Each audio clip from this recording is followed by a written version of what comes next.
team, I welcome you all to JMA's 6th Energy Efficiency Challenge, held in celebration of World Energy Saving Day.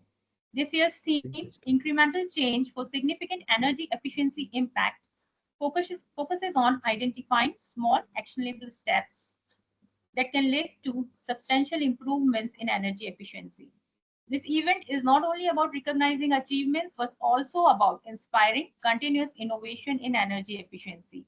Your participation highlights a collective commitment to higher standard in efficiency, sustainability, and environmental responsibility. So thank you for joining us, and we look forward to an insightful and inspiring session ahead. Now, it is my honor to introduce Mr. Alok Kumar Tripathi, General Manager, RLI and Business Excellence at NTPC Limited, and a distinguished jury member for today's competition. With over 34 years of experience in the power sector, Mr. Tripathi has excelled in areas including energy management, power plant efficiency, risk management, and business excellence. He has a stellar academic background, holding a bachelor's degree in mechanical engineering from VIT Mishra, an MBA gold medalist from MDI Gurgaon, and a PhD from the University of Petroleum and Energy Studies, Dehradun, where he earned the Prime Minister Gold Medal for overall performance in his batch. Mr. Tripathi is a certified project management professional and a sustainability practitioner, highlighting his commitment to advancing energy efficiency and sustainable practices with power plants. He has also completed significant certifications such as Certified Energy Manager from the Bureau of Energy Efficiency, GOI, and the one-year CDG training program in energy efficiency and environment conducted in Germany. His work has led to significant advancements in energy efficiency and plant management at NTPC, where he currently oversees the L&T and talent management functions of the Western region. He has also contributed significantly to academic and industry knowledge with research papers such as Economic Power Dispatch, Hydrogen Economy, Myth or Reality, Crisis of Survival of Thermal Power Plants in India, Shale Gas and Emerging Energy Resource, Sustainable Living Earth, CSR and Competitiveness, and Energy Storage, the Need of Future, presented at national and international forums. We are privileged to have him on our jury panel, and we look forward to his valuable insights in today's proceeding. Let's welcome Mr. Alok Kumar Tripathi, sir. Now, let's begin with the presentations. And I would like to invite our first team from Tata BlueScope to share their innovative approach to energy efficiency. So the team members are Mr. Prabhat Kumar Singh, Mr. Prashant Srivastava, and Mr. Sivashish Chandra. Sir, all three of you are there. Thank you very much. First of all, Sukirti ji and JMA for giving me this opportunity. I'm really delighted and privileged to be part of this endeavor this afternoon. And I was looking at the impressive video that you just played. You're doing a lot of great work, a lot of competitions, trainings, events, talks. And that is really making a difference. I'm really proud to be associated with your endeavors. You already have introduced me in much elaboration, and thank you for that. And I'm really curious to see these brilliant minds working on efficiency related aspects. And it is an opportunity for me to not only kind of assess, it's an opportunity for me to learn as well. So thank you for giving me this opportunity. I wish all the best to all the teams. I have seen the topics. They are all very, very relevant, very, I would say, well thought out topics. So with this, I invite the first team. Let me quickly read out the criteria which has been given for this evaluation.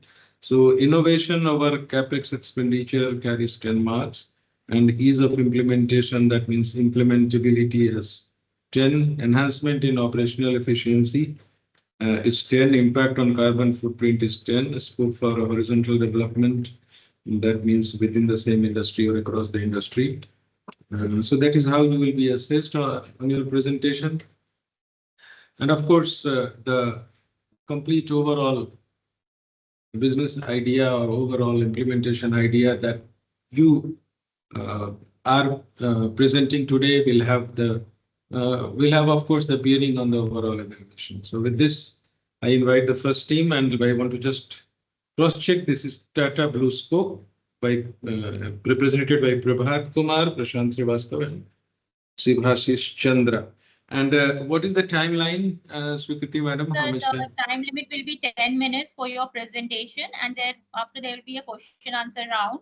So I request all the teams to please conclude your presentations within 10 minutes. Otherwise, there will be negative marking. So, Right.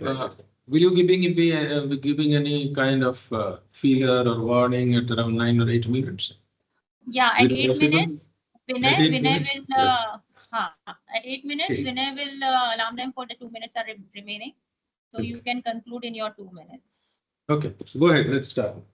Yeah, good Vinay, afternoon, sir. start. Good afternoon, sir. We are from Tata Blue Scope Steel Jamshedpur plant. Kindly give us 20 seconds just to share our presentation. Yes, please. Yes, sir, please share your presentation. Yes. As a screen is Is it visible. visible, sir? Yes, yes, it is visible. Thank you, sir. Respected jury members, senior members in the room, dear participants. My name is Prashant Srivastava, our senior member, Mr. Prabhat Kumar Singh, and my colleague, Mr. Shivashish Chandra and Premanshu Saab. We would like to welcome you all on behalf of Tata Blue Scope Steel. We are from Jamshedpur Coated Steel Division.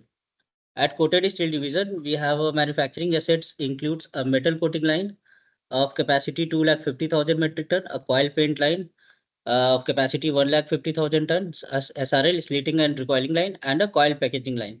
Our energy assets and key utilities as we can see on the screen. This is the manufacturing Sankey diagram with the help of which we identified our finished products with the energy consumption across the line at metal coating line and coil paint line, with the help of which as we can identify the at metal coating line we are utilizing more electrical energy, and at coil paint line we are utilizing more thermal energy. Also, it helps us to identify various ENCON opportunities such as fuel substitution, energy generation, energy distribution, and energy optimization. This is our plant specific energy consumption trend from FY20 to 24. We can see that we were at 1576 megajoule per ton, and now we stand at 1522.20. This is the trend line shown at the decrease in the a specific energy consumption trend over the period of FY24. This is the individual energy consumption across our lines at metal coating line and coil paint line. You can see at FY12 we were at 236.6 kWh per ton in metal coating line, and now we stand at 137.4 kWh per ton. Also, we have double our production during the period. At FY12 we were at 10,000 approx tonnage, and now we stand at 20,842 tonnage. The red line denotes the industry benchmark. Various energy initiatives schemes has been done during the period. Similarly, in the coil paint line, we were at 127.6 kWh per ton, and now we stands at 72.1 kWh per ton. Similarly, our production has also been increased from 7,200 to 12,503, and we are below the industry benchmark. These are the various energy conservation projects implemented during the period.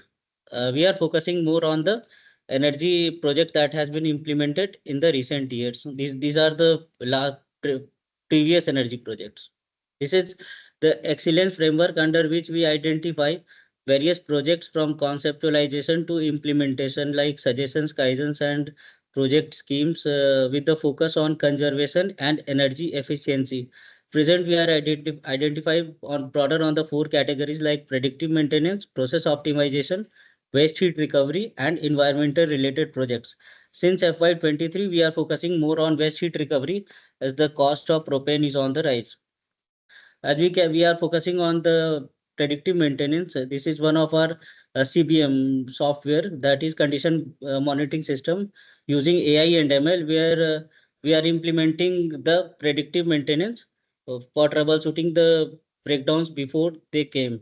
So by implementation of these projects, we have been able to save the data. We have been able to save the critical breakdown before occurring. This is the screenshot of the health monitoring system that has been implemented in our plant. and the dashboard which shows the sensors parameters from the IIoT framework. This is one of the projects in the waste heat recovery system at our coil paint line. At coil paint line, we have a paint coater where we are applying paint on the strip. As we can see, the after painting, the strip is passing through the oven where the baking process it happens. And as the paint contains solvent, so we need to burn it in the oxidizer. So we thought of that there is a huge saving of energy inside there, as the after the heating of these solvents, the energy are further utilized into primary heat exchanger and secondary heat exchangers, also as the tertiary heat exchanger. So we took the opportunity at primary heat exchanger where the number of shell tubes, the size were decreased and the number of shell tubes increased. This is the primary heat exchanger. This is the installation of the number of cell tubes where the cross-sectional area of the primary heat exchanger was fixed. So we increased the number of shell tubes inside that same cross-sectional area, which were increased to 1224 to 1932, thereby increasing of number of tubes by 58% and efficiency of heat exchanger increased by 11.35%. This is the screenshot from the HMI where we can see that the net delta T increased by 29 degrees centigrade and also LPG consumption decreased by 1.01 kg per ton, thereby monitoring saving was 1 crore. Also, we were able to reduction of carbon, that GHG emissions, that 446 tonnage of carbon reduced. At our coated division, we have a solar rooftop project already implemented of 1.73 MWP. The blue marking shows that, and the we are into the planning of implemented further 6.65 MWP in our plant. The other marking shows the projects that has to be implemented in the next FY. Now my friend Sivashish will take over. This slide shows that waste heat recovery in color coating line. Previously, chiller unit used to control the temperature of coater unit, that is 24 degrees plus minus 2 degrees Celsius. And instead of the chiller unit, we placing the VAM unit by the use of the exhaust gas. So after using of the VAM unit, we will get reduced the stack temperature from 267 degrees Celsius to 210, approximately 210 degrees Celsius. ROI will get in after use of VAM 3.04 years, and power consumption also get reduced from 172 degree to 172.5 kilowatt per hour to 9 kilowatt per hour. The next project, which is under CapEx approval, waste heat recovery ORC turbine for power generation in MCL line, use of exhaust gas. So the power generation after project implemented 11.8 lakh kilowatt per hour. Annual saving will get 90 lakh and investment cost is 305 lakh and ROI will get 3.37 years. One of the best case studies shown on the slide, that is installation of softener at MCL line. The previously dampers unit are a problem, and so many breakdowns happen in furnace area due to the damper unit are not working, and because of the scaling issue. So what happened after scaling issue? Too many breakdown happen. So we use the softener unit installation in the water line. After water line descaling properly and breakdowns come down into zero, and also water conservation is 400 liter per backwash twice a month. Also, we save the water. Thank you, Sivashish. In this project, earlier we were used to transfer the input coil to metal coating line input, that is CRFH, cold roll full hard coil, with the help of diesel trawlers. So now we have identified an opportunity of installation of electrical coil car thereby decrease investment cost of 1.56 crores, and the ROI is 1 year. The cost of transportation is 1.62 crore. Also, we are going to reduce the carbon footprint by 715 tonnes per year. This is our zero water discharge plant, where we are utilizing the wastewater for our greenery and for the firefighting equipments. These are various environmental projects that have been implemented in last year, like solar installation at various locations, to 20 kWp at NGOs, and various tree plantation schemes has implemented. This is one of the shelter for all initiatives that has been took over by Tata BlueScope to install a rooftop solutions at various centers for schools, NGOs and hospitals. This is one of the social welfare scheme Kavach, where the pre-certification training program imparted to the steel construction workers, also best practices to them about their safeties and the best practices of installation. At Tata BlueScope Steel in the last FY, we have taken initiative for HMI human machine interface, where we identified the risk prone areas where the human machine interface and the danger of safe working condition happens. So we are eliminating those places by installation of auto strapping machines there, thereby decreasing the chances of any safety issue. This is our presence in aligning with the group target of net zero by FY25, FY45. So we have taken our internal target of reducing by 30% in FY30. We are recognized as the most preferred workplace for women in FY24 and 25, our diversity ratio. Thank you. Thank you for your patience. We are open for the questions. Thank you for the elaborate presentation. So you have presented your work on energy efficiency, heat-based recovery, and also a couple of other actions. But in this evaluation, we focus on your efforts on energy saving, energy efficiency, because that is our theme today. So I can see primarily you have worked on waste heat recovery for your efficiency management. So Right. I just wanted to know, for example, you have introduced certain additional heat exchangers, or you have increased the number of tubes. Can we go to that slide where you have shown that you have increased the number of, you have introduced at Sherry heat exchanger?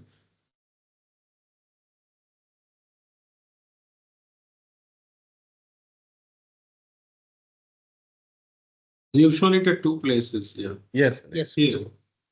So what was the initial design exhaust temperature, which was what was the initial design exhaust temperature to the stack? Stack temperature was the same, 267 degrees Celsius. Okay, sir. So Now, after this introduction of this heat recovery, Yeah. what is the temperature? it has been reduced by 15 degrees centigrade. Now it is coming around 245 to 42 degrees centigrade. What happens to the exhaust? Are there exhaust fans or pressure fans? Did you have to change the fans for compensating the additional resistance that you are creating in flue gas fans? What was No, the it has capital been- investment? Was it only the introduction of this heat additional exchanger, or you had to change the whole draft system?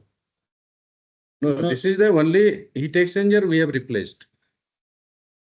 Okay, and the exhaust design was 200, 230, something like that, is it? Yeah, 267 was there initially. Now it is coming around 245, 42 degrees centigrade. Okay, but you did not, you were not required to use any additional pressure or induced draft fans to pull out the No, gases? No, sir. No, sir. And let's go to the next one. You have another one for the power plant, which you are planning maybe. Next one. Yes, sir. 6.65. Yes. Yeah, sir. Solar. No, not solar. You are planning another heat exchanger. Yes. Next, ORC. Next. ORC. Yeah. Yeah, this is for another section, sir, metal What coating kind line. of power plant is this? This is ORC turbine, sir, organic Rankings. ranking cycle. ये open Turbine. Cycle में है क्या? आपका इतना exhaust temperature कैसे 500 degree temperature पे आप exhaust कर रहे हैं? Yes, sir. It is a furnace at metal coating line. We Metal have coating line में furnace है, sir. we have a वहाँ पे- furnace and Yes. output temperature after the furnace is almost 500 degrees centigrade, and we are utilizing that heat with the help of this ORC turbine. So this is already implemented or it is under planning? No, it's Yeah. under capex Under approval, sir. capex approval. It's under discussion, sir. Almost it is technically we are getting finalized. So you will put another maybe kind of boiler or what kind of additional thing that you're going to put? How are you going to utilize this? Yes, that the organic compound is the No, it's fine. chemical. That is Yes, sir. okay. We Once don't you are need any getting- water, so boiler is not needed there as per the OEM. They are telling us that the organic compound is preheated according to the temperature output from the furnace, the stack temperature, and that heat will be further utilized into the turbine portion, right? So that heat you will utilize for For power generation, For sir. power generation. for that you will have to put a boiler first and then you have to take out the steam to the turbine because so you just cannot put a turbine there directly. Right, sir. We are using not the system that the organic fluid that they are going to use. They have a trademark over that, and they are using that organic fluid that will be heated further with the help of this stack temperature. We can send we have the proposal right here with us, and it is into the implementation process. If you ask, sir, we can share Okay, and details into discuss. and the total waste heat recovery processes that you have already implemented. This one is under capex, I understand. What is the Yes. total investment? What is the total capital investment? I think the first one was the biggest one that you have shown. Right, sir. उसका कुछ capex data है आपके पास? Yes, sir. The capex data Yeah. of this project. इसका capex data है कुछ? हाँ, इसका है ना, sir. Do you have any capital expenditure when you change this? Next level. Hmm. Yes, sir, yeah. So here you have the savings, right? Annual carbon reduction, annual monetary saving. So capex इसमें आपने नहीं दिया है, आपने savings दिया है इसमें. ठीक है. Right, sir. Saving means propane saving या gas saving है? We'll share with Gas you savings है? capex data, the implementation cost. Okay. मतलब I'm trying to know cost versus gains. Yes, sir. Yeah, right. I Gains are got of it. course, gains are perpetual. And you have given the gains. I was just trying to compare what was the investment made. Okay, and then can you just quickly go ahead very quickly? आपने जहाँ पे बोला है ना वो ROI आप जो use कर रहे हैं टर्म वो ROI नहीं है, वो आपका पेबैक पीरियड है actually. Right, sir. Right, sir. आप years में बता रहे हैं ना, वो Yeah, yeah, return on investment नहीं है, वो आपका पेबैक पीरियड है which appears to be quite attractive. एक जगह पे तो आपका 1 year ही है शायद. Right, sir. हाँ, 1 year है, One sir. year. Heat In the- exchanger के केस में 1 year है, sir. Yeah. Electrical coil car also 1 year is there, and heat exchanger. is also. Okay, so how do you think एक दूसरे industry में ये replicate हो सकता है क्या? आपके किसी और प्लांट से आपने शेयर किया है इस तरह का और है क्या टाटा के नेटवर्क में या और दूसरे नेटवर्क्स में? Do you have similar applications? We'll discuss with our group companies, sir. Those Okay. things are. Yes, sir. Because you know any such gain or any such kind of endeavor must be shared at least within the company, if not with competitors. So if you have other group companies or companies that you really want to hand over, one of the criteria of any good matured innovation is that it should be scalable and should be maybe made available to others as well if it is not a very proprietary kind of item. So please try and share with other colleagues so that they can implement similar Right, sir. kind Right. of solutions. Okay, thank you. Thank you, Thank you, sir. Chief Tata Thank you. Bluescope. Thank for your you. Thank you, sir. presentation.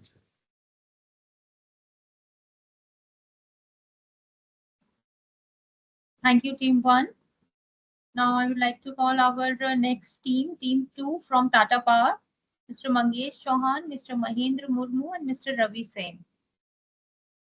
So kindly share your presentations. Yes, you are sharing.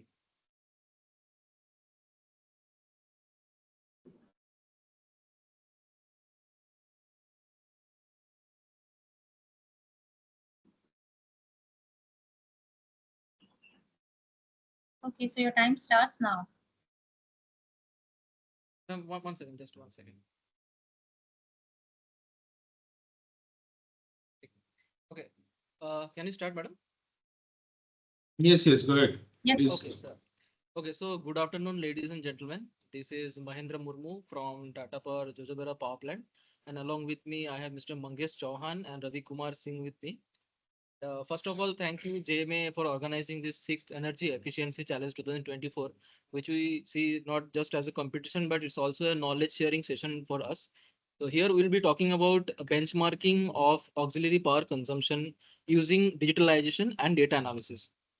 A very brief about Tata Power. Tata Power is a 100-year-old company, and vision of our company is empowering a billion lives through sustainable, affordable, and innovative energy solutions. So basically, to thriving for being an energy efficient industry is very much part of our core principles. Tata Power has a national and global footprint in different energy sectors, generation, transmission, distribution. And in recent years, we have been quite successful in renewable energy, that is in solar energy business and EV charging business as well. Our team is from Tata Power's generation sector, Jamshedpur division.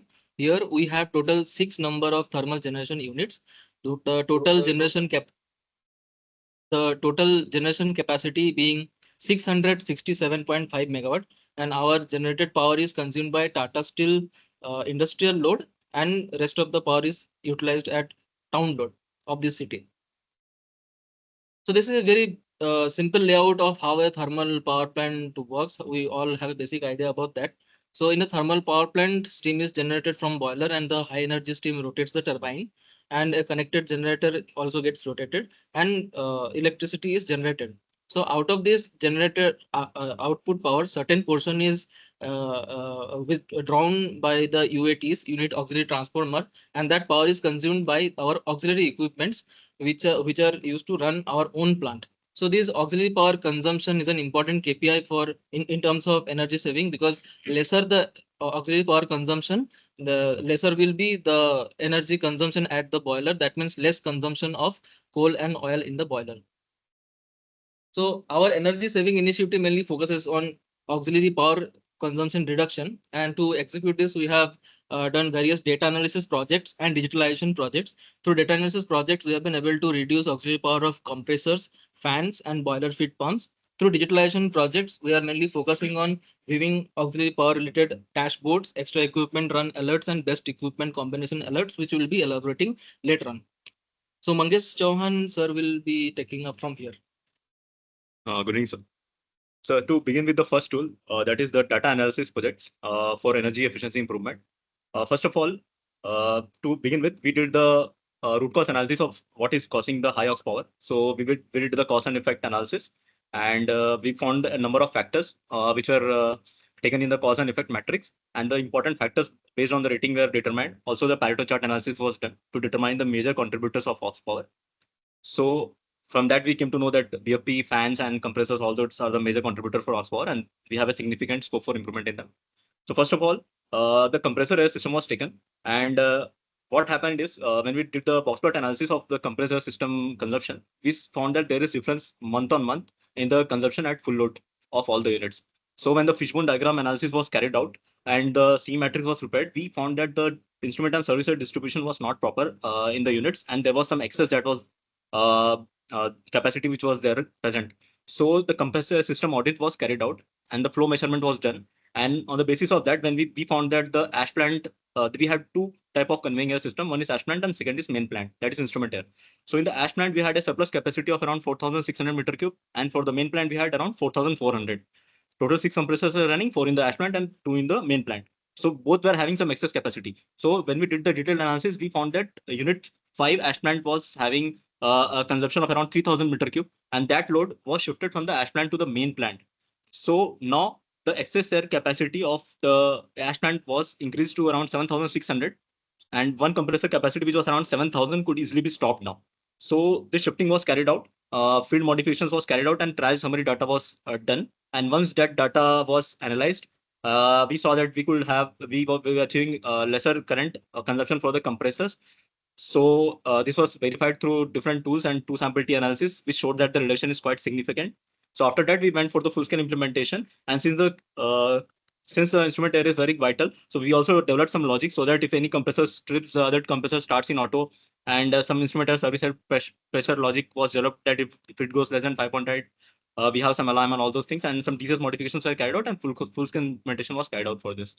Now, again, for BFP system energy consumption, when we did the regression analysis between the BFP aux power and the MS pressure, we found that as the MS pressure is kept on the higher side, the BFP current increases. So if we could optimize the MS pressure, we can significantly decrease the BFP aux power consumption. So for that, once it was verified through the correlogram and the regression analysis, so what we did is we went for CMC operation in which the MS pressure was optimized. So at full load, the MS pressure was kept at the minimum value so that the BFP current could be reduced. So we could achieve a reduction in BFP current through this CMC operation in unit 4 and 5.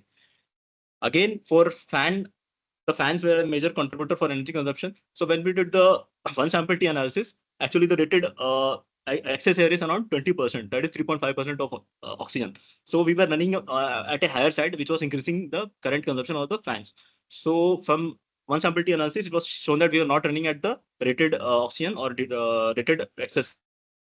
So we went for the oxygen trimmer installation in which we give the set point for the oxygen, and on the basis of that, the total airflow set point is generated, and we keep the oxygen value at the minimum, that is 3.5. And on the basis of that, we could reduce the total airflow, which increases the fan current. Similarly, our second tool was digitization.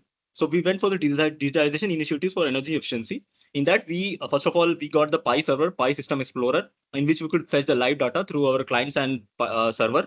And on the basis of that, we have live data tracking. So on the basis of that, we have prepared a number of dashboards. So we have continuous monitoring of the Oxford data, saving Oxford initiatives, dashboards, all those things. They compare the running data with the actual best data or design data and give an alert if the value goes above particular threshold. Apart from that, we were having issues that the best equipment combination was not kept running many times. So for that, we have developed a dashboard on Pi Vision.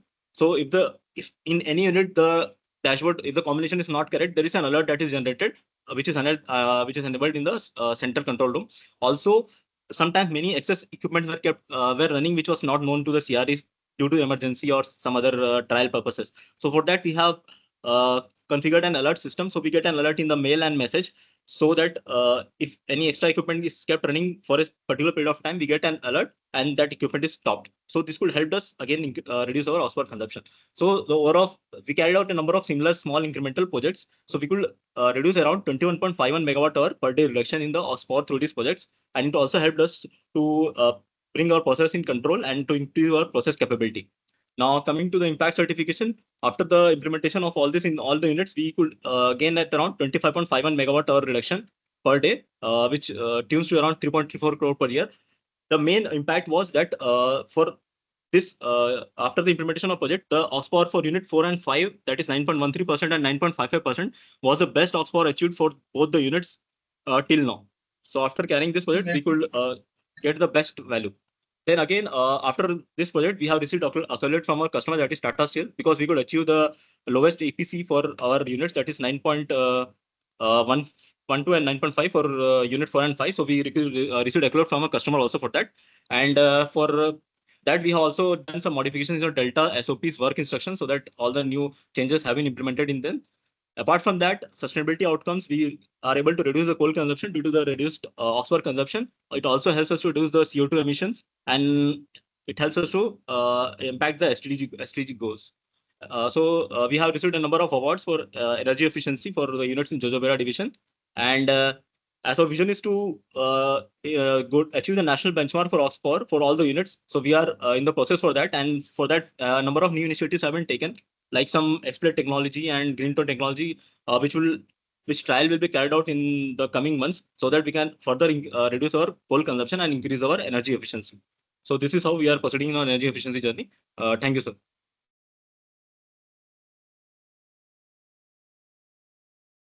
Thank you, team 2. The question answers session. Thank you very much, Team Tata Power, for this nice presentation. You have done a lot of work in auxiliary power consumption. I wanted to know some of your. Can you take me to your trivial few and vital few diagram that you've shown?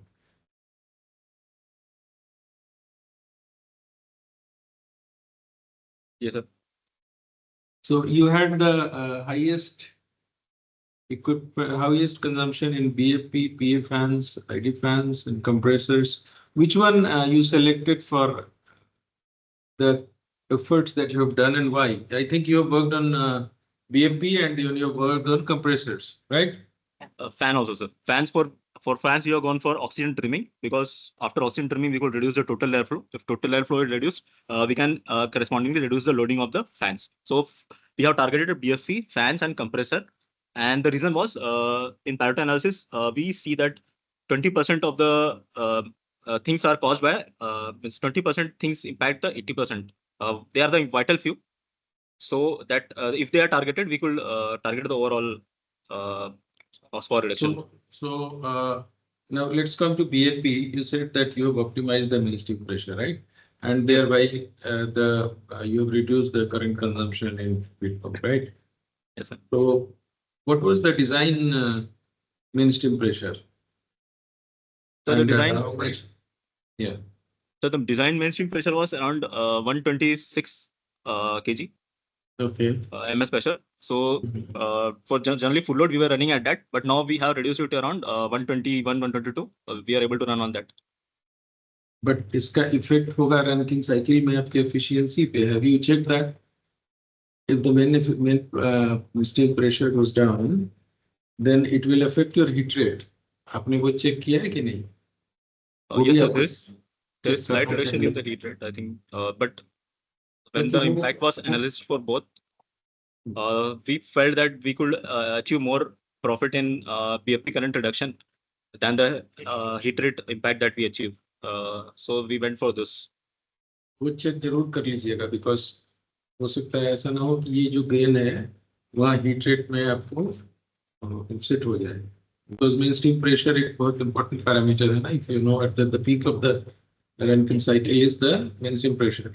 Yes, sir. Yes, इसको sir. अगर आप थोड़ा सा नीचे लाएंगे तो हो सकता है कि अफेक्ट करे. Just check that. और क्योंकि आपने करीब 5 kg प्रेशर कम किया है. और कंप्रेसर्स में you have done nice work. आपने एडिशनल कैपेसिटी को यूज करके एक कंप्रेशन कम कर लिया. लेकिन आपके ऐश इवैक्यूएशन में कोई प्रॉब्लम तो नहीं आ रहा है? ड्राई इवैक्यूएशन है ऐश का? Yes, sir. We have both dry evacuation as well as wet evacuation in our. So you're not facing any problem in evacuation after this changeover? No, sir. No, sir. Basically, we are not facing, because mostly wet evacuation is being carried. So nowadays, so we are not facing any such issues. And bulk loading is being carried. So we are not facing any such issues. Just tell me very quickly कि ये आपने oxygen trimming के लिए क्या किया है, कैसे कर रहे हैं? उसमें आपने आपके फैन को रेगुलेट कर रहे हैं, कैसे करते हैं? You are trying to Sir- maintain some oxygen at economiser outlet और whatever. Yes, sir. The oxygen we are measuring at economizer outlet. So what happens is we were earlier running, say 450 ton airflow was being kept at full load. Now at 450 airflow, we were getting at excess oxygen at around 4.5 to 5%. Now, as per the recommendation of BHEL, we have to run at 20% excess air of 20% excess of stoichiometric air. So कितना बनता है? that sir, that was around 3.5% of oxygen if we convert it to O2. So the oxygen which was running on the higher side, say 4.5. Now what we did is we went for the oxygen trimming, in which the total airflow set point is generated on the basis of the oxygen that is value we are getting. So when the oxygen value was more, the total set point was reduced in auto. So now the set point which was earlier 450, now it runs at around 430, 435 because the set point is being generated by the value of oxygen at economizer outlet. So to maintain 3.5 oxygen, now the total air has reduced to around Iska- 333, 430. इसका भी जैसे Yes, sir. Impact जो होगा आपको मान लो unburn carbon पे हो रहा है या सीओ एमिशन पे हो रहा है, उसको भी साथ में मेजर करना पड़ेगा आपको, आपने किया होगा I am sure. Yes, yes, sir. We are having CO monitoring. We can monitor the CO value. CO value is monitored as well as all other parameters look as analysis, path analysis, and all those were carried out. And we They are felt all that fine. when we are reducing air, there was not considerable. Even LOI was monitored. That is there any change in that after the reduction in air? We didn't find any significant increase in LOI also. So after that, we went for implementation of this. Okay, thank you very much. Thank you for this nice presentation. Thank you. Thank you, sir. Thank you, sir. Thank you, Team Tata Power. That was an impressive presentation. Now we have our team 3 from Tata Motors, Mr. Ramit Dutt, Mr. Santu Hore, and Mr. Somnath Karmakar. Sir, are you there? Yes, I'm Ramit Dutt from Tata Motors. Am I audible? Yes, sir, Yes, you are yes. audible. Okay, thank you. Just a minute, I'll just put up my screen. Yeah.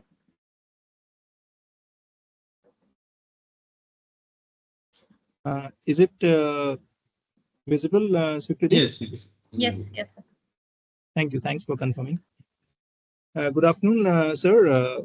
We are team from Tata Motors, Jamshedpur. I'm Ramit Dutt and I'm assisted with Mr. Santu Hore, Mr. Somnath Karmakar for this session. Tata Motors is the mother plant of Tata Motors. Jamshedpur is the mother plant of Tata Motors, established in 1954 with a state-of-the-art automobile manufacturing facility. We have a manufacturing facility spread over 600 acres of plant area, along with a integrated township of 1,250 acres. We manufacture over 200 models, different models of commercial vehicles ranging from trucks, trailers, tippers, and defense and special purpose vehicles. We are certified with ISO 50001:2018 Energy Management System.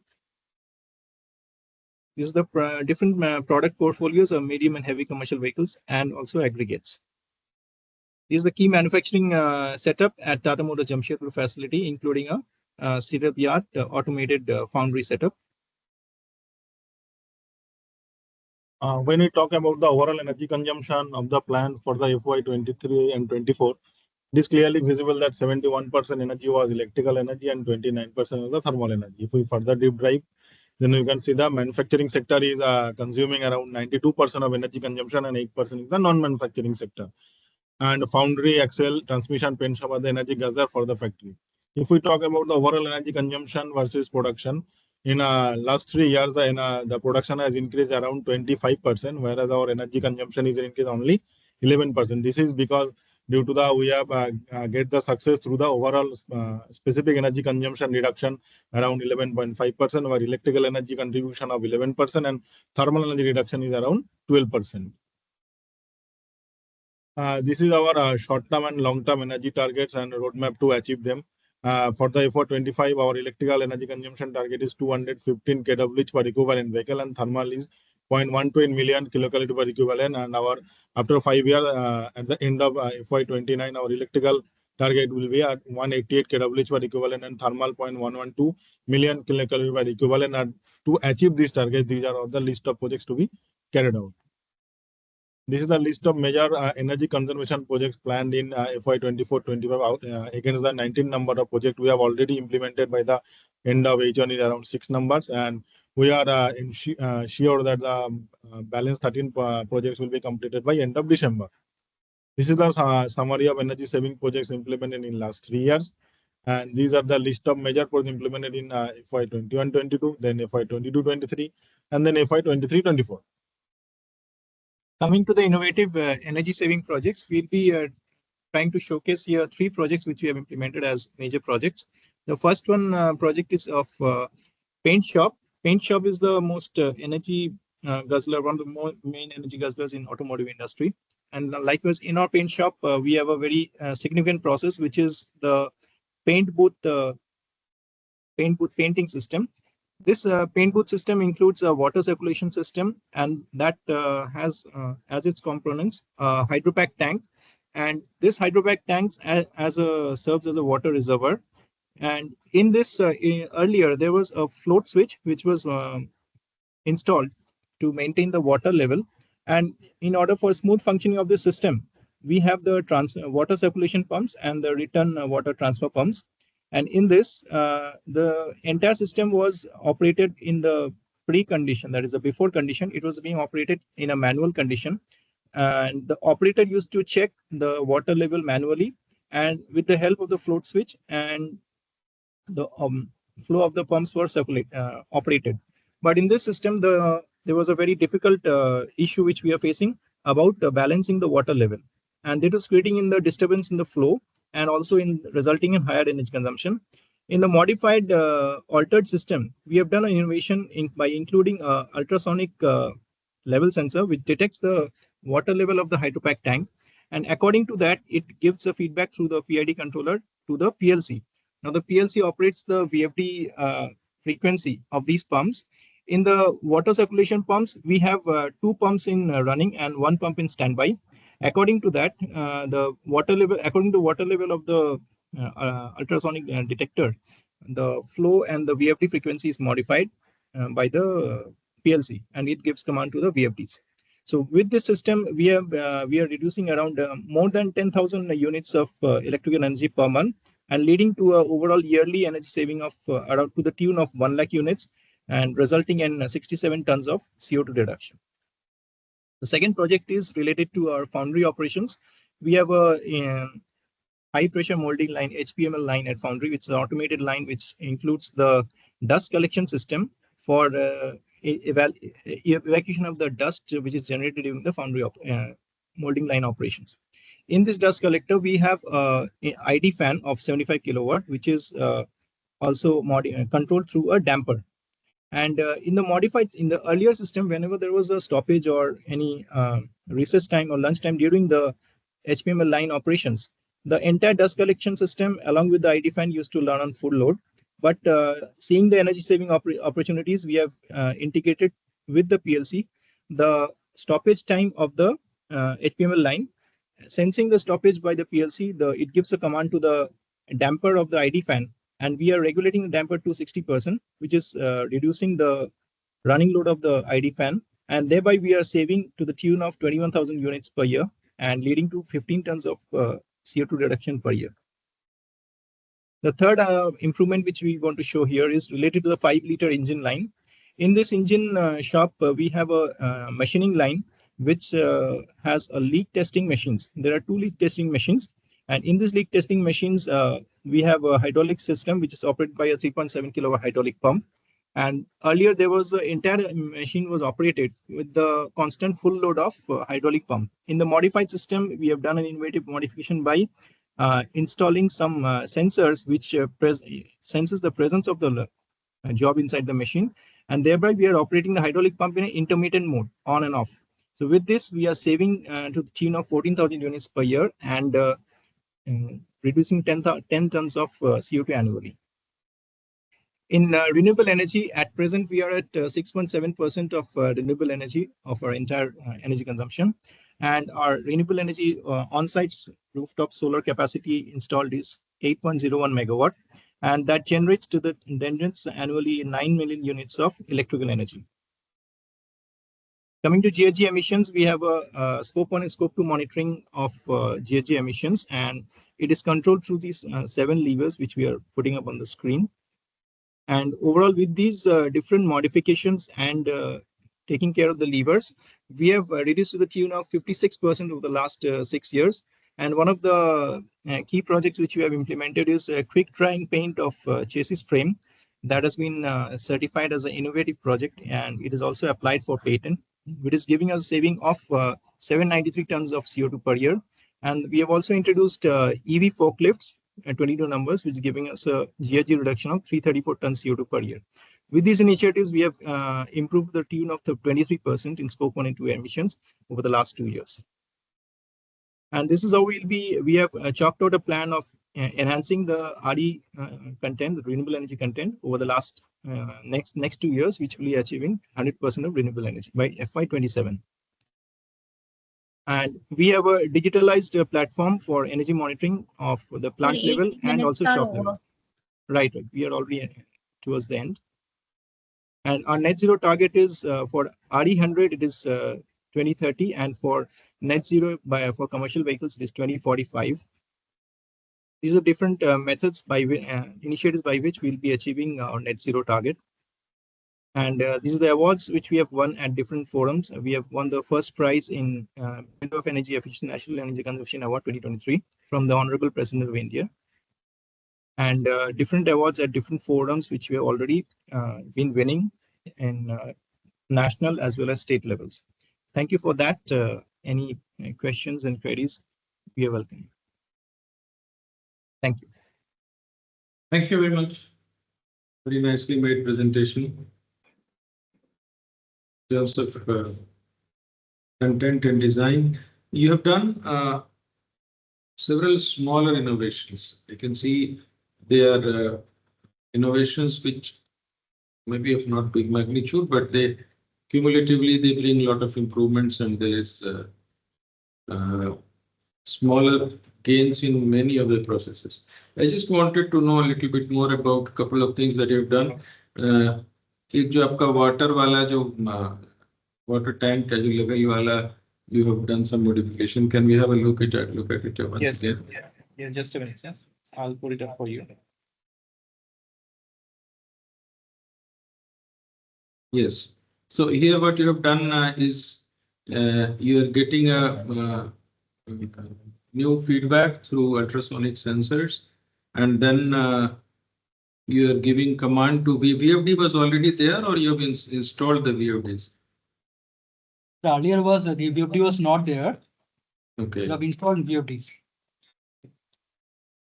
Okay, so you have installed the VFD as well. So have you compared your cost versus gains? I can see the electrical saving gains are here. Yes. Any data on costs? Pardon, sir? Any data on capital investment that might have gone into this?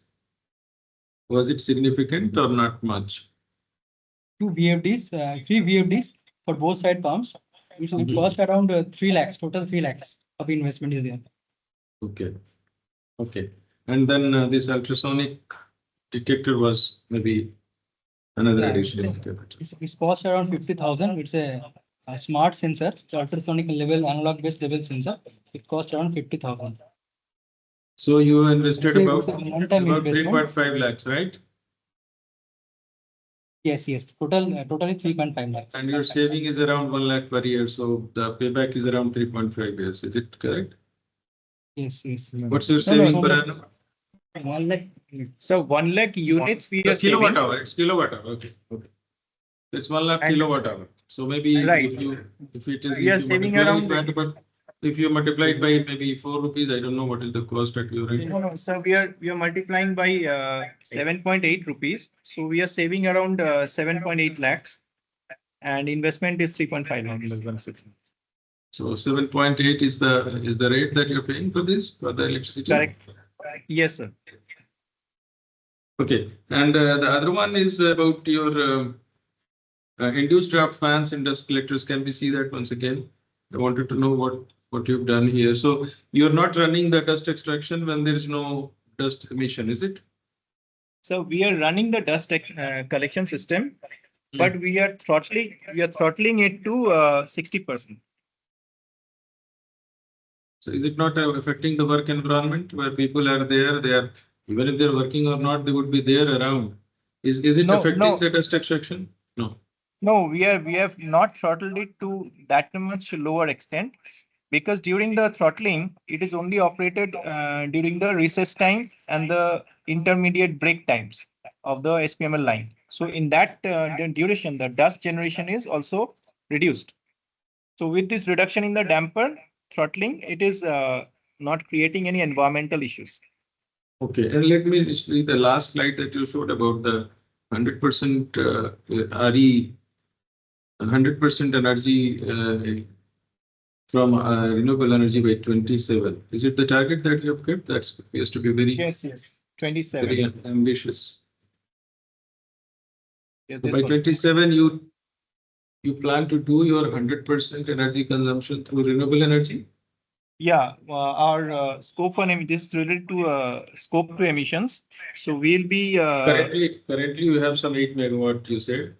yes, current we have 8 megawatt, and we are also planning for 55 megawatt ISTS wind, and also we are be installing 13.5 megawatt through bilateral or group captive modes for green power open access. What is the purchase. total load as of now? Sir, it's approx 51 megawatt. 51. But it is in megawatt terms. It's not an I. Will you be able to achieve 100% in terms of energy consumption as well? Yes, sir. Because these are time dependent generation. We will be having solar or wind will not be available for 24 hours. Even if you match your, Correct, match sir. your, Correct, Yeah. sir. For this reason, we are planning the hybrid session. That is, if you see the graph, 55 megawatt is the highest interstate transmission system wind power procurement through open access, and then 13.5 is the interstate transmission system solar generation procurement, and approx 16 megawatt is our in-house captive solar generation target. Through this hybrid solution, we are sure that we will achieve RE 100. Thank you. Thank you very much. Thank you, sir. Thank you. It was a nice presentation. Thank you, Team Tata Motors. You can go to the next now.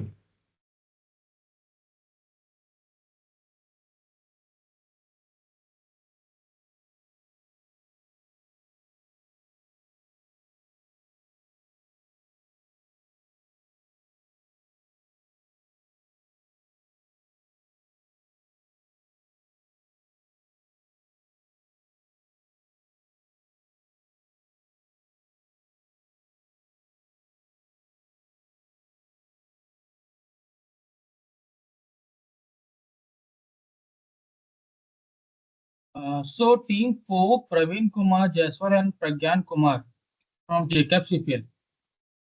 Please present your presentation. Okay, sir. Yes, sir. We are sharing our presentation. Yes, go ahead.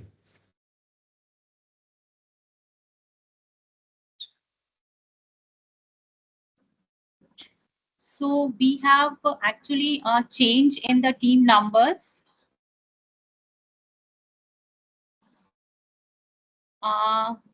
So team 4 will be Tata Steel Limited, Mr. Nitin Lodha, Mr. Mantosh Kumar, and Mr. Sumit Anand. Okay.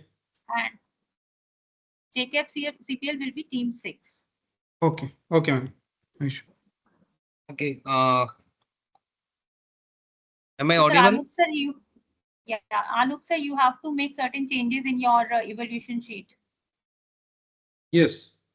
So we are having now, instead of JCA PCL, which was next in the sequence, and then Unilever was the next in the sequence, we are now having Tata Steel. Yes, Okay. Yes, sir. Good evening, sir. Myself, Nitin. Before starting the presentation, I would like to highlight some points which was not communicated to us. Sir, Okay. actually, I have seen your chat. Don't worry. yeah, sir. Actually, we were told to present a I've seen your single chat. project Don't worry. where my team has worked or not. Oh, I don't know why Don't the worry, norms don't has been worry. changed. If it is Be norms happy has and been give changed, it your should be presentation. communicated, sir. So because in the Tata Steel we have a number of projects, so we can also show a number of projects in a one presentation. But we were told that we have to only present a single case which was implemented in this year, and would like to have the benefits from the current year. Okay, okay. So I've anyhow, seen sir, I've seen your I'm marks. just Don't worry. yeah, I'm just sharing my screen, sir. Yeah.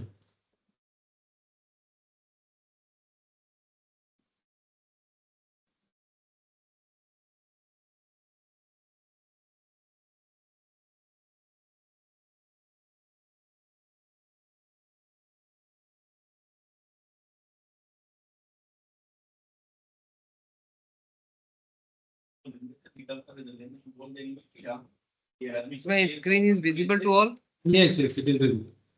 Yeah, again, good evening, sir, and good evening to all of you. So, sir, in Tata Steel, we are more focusing about the reduction of the CO2 emissions in the environment, and again, we have to save the lot of natural resources what we are using in the company. So, we have optimized a project which is called optimization of the COG fluorine from the on top. So, myself, Nitin, along with my team member, Mr. Shantosh and Mr. Sumit Anand is here. So, coming to the basic operation of the plant, so we have a coke plant. In the coke plant, we generate the CO gas, which is around 1,50,000, and we supply this gas to the power plant and the heating process. If there is any excess of the gas, then we have to flare this gas in the environment. So, there is another one problem, like in the coke oven battery, we have to sometimes the coke oven plants open the battery on top. So if they open the battery on top, then the gas is flared from the oven top, and it is kind of loss of energy, and again increasing of the ton of CO2 in the environment. So recently, our chairman has guided us that we have to net zero of the CO2 by 2025, 45, and for this we have to reserve the natural resources. So we have the established policy in our company. This policy says that we have to adopt the best technology, and we have to conserve the energy. We have to implement all the energy projects in all the locations, and obviously the mass awareness to the team. So, coming to the basic energy consumption in the Tata Steel Jamshedpur Limited, that we are increasing the production and we are going to reduce the energy consumption in our company. So, coming to the specific energy consumption in year by year, we are reducing the specific energy consumption in a plant. So, in FY24, we have achieved the lowest specific energy consumption in our plant. So reflecting of the SEC benefits in the PET cycle 1, we have achieved 41,000 number of ESATs. In PET cycle 2, Tata Steel Jamshedpur has achieved almost 1,30,000 number of the ESATs, which is reflect the how we are working on the energy and all. So coming to the linkage of the KPI to our top management, that we have to reduce the flaring, ultimately utilization of the byproduct gas, and the SEC has to be reduced. So there are the three main KPI of the company, like reduction of the CO2, energy saving, and digitalizations. So we have all the byproduct gases like LDBF and the CO. So we have a long-term target for the specific gases in our long-term targets. So it is a basic problem of our project by the on top opening the lids of the flaring of the coke oven gas in the environment. And if we flare the gas in the environment, then we are not able to use this gas in our plant. So the coal tar generation of the plant will be affected, and we are not selling the coal tar into the market. So that is the problem in our project. Ultimately, the CO2 will increase. So why the COG flaring from the on top? Because of the lack of the awareness of the operators. Obviously, there is no such kind of any system to monitor the amount of flaring from the coke oven plant. There is no communication between the battery and the EMC control room. Like there is only the communication through the phone, but on the mobile or phone, you are not able to stop the flaring from the oven top. So first, before going to the solutions, we just want to display what is the weightage of the CO gas in the plant. If there is a availability of the CO gas in the plant, then it will affect the whole chain of the process of the plant of the Tata Steel. It will production cost will high. If we lose the gas in the environment, then the production cost will be high. I will explain later on why the production cost will be high. Yes, due to the flaring or due to the leakage of the gas, there may be a process safety incident in the plant. Stoppage of the production can be happen in the HSM if we reduce the gas from the production department. Obviously, the environmental risk.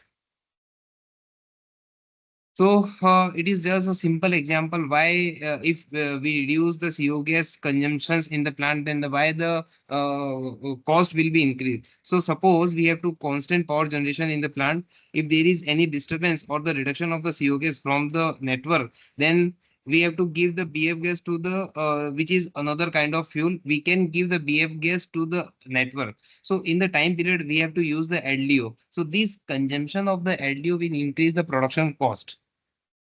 Similarly to the pellet plant, if we reduce the gas from the pellet plant, then this gas can ultimately less reduction of the coal tar in the plant, and this coal tar we cannot sell in the market. Now currently, if we save the energy or the gas in the plant, the coal tar production will get high, and this coal tar can be sold in the market. So ultimately, company can earn revenue from this coal tar.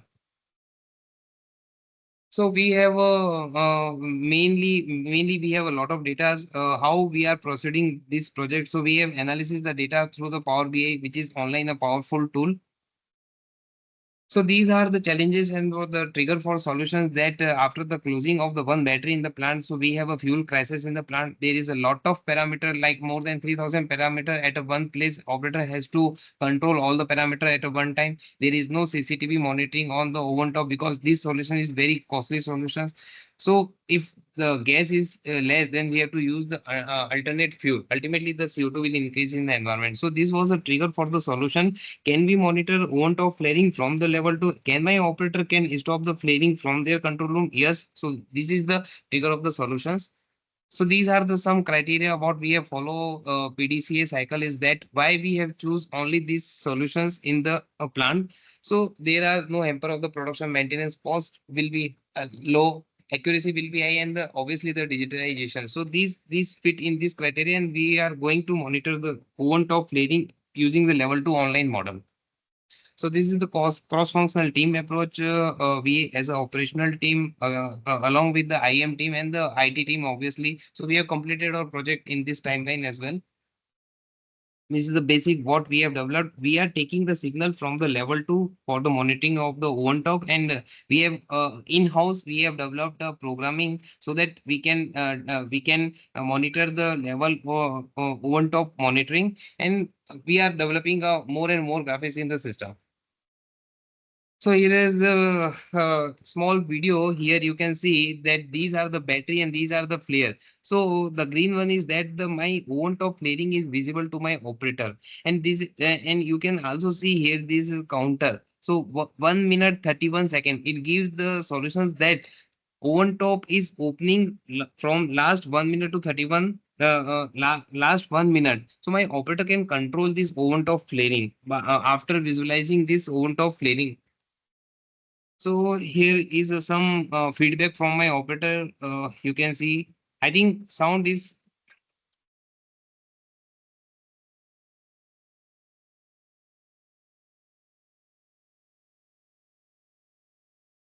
Sound नहीं आ रहा है, but okay, I can understand. Sorry, one कोई second. बात Give नहीं, me वो आपको share करते समय लेना पड़ेगा वो, नहीं इससे नहीं होता है.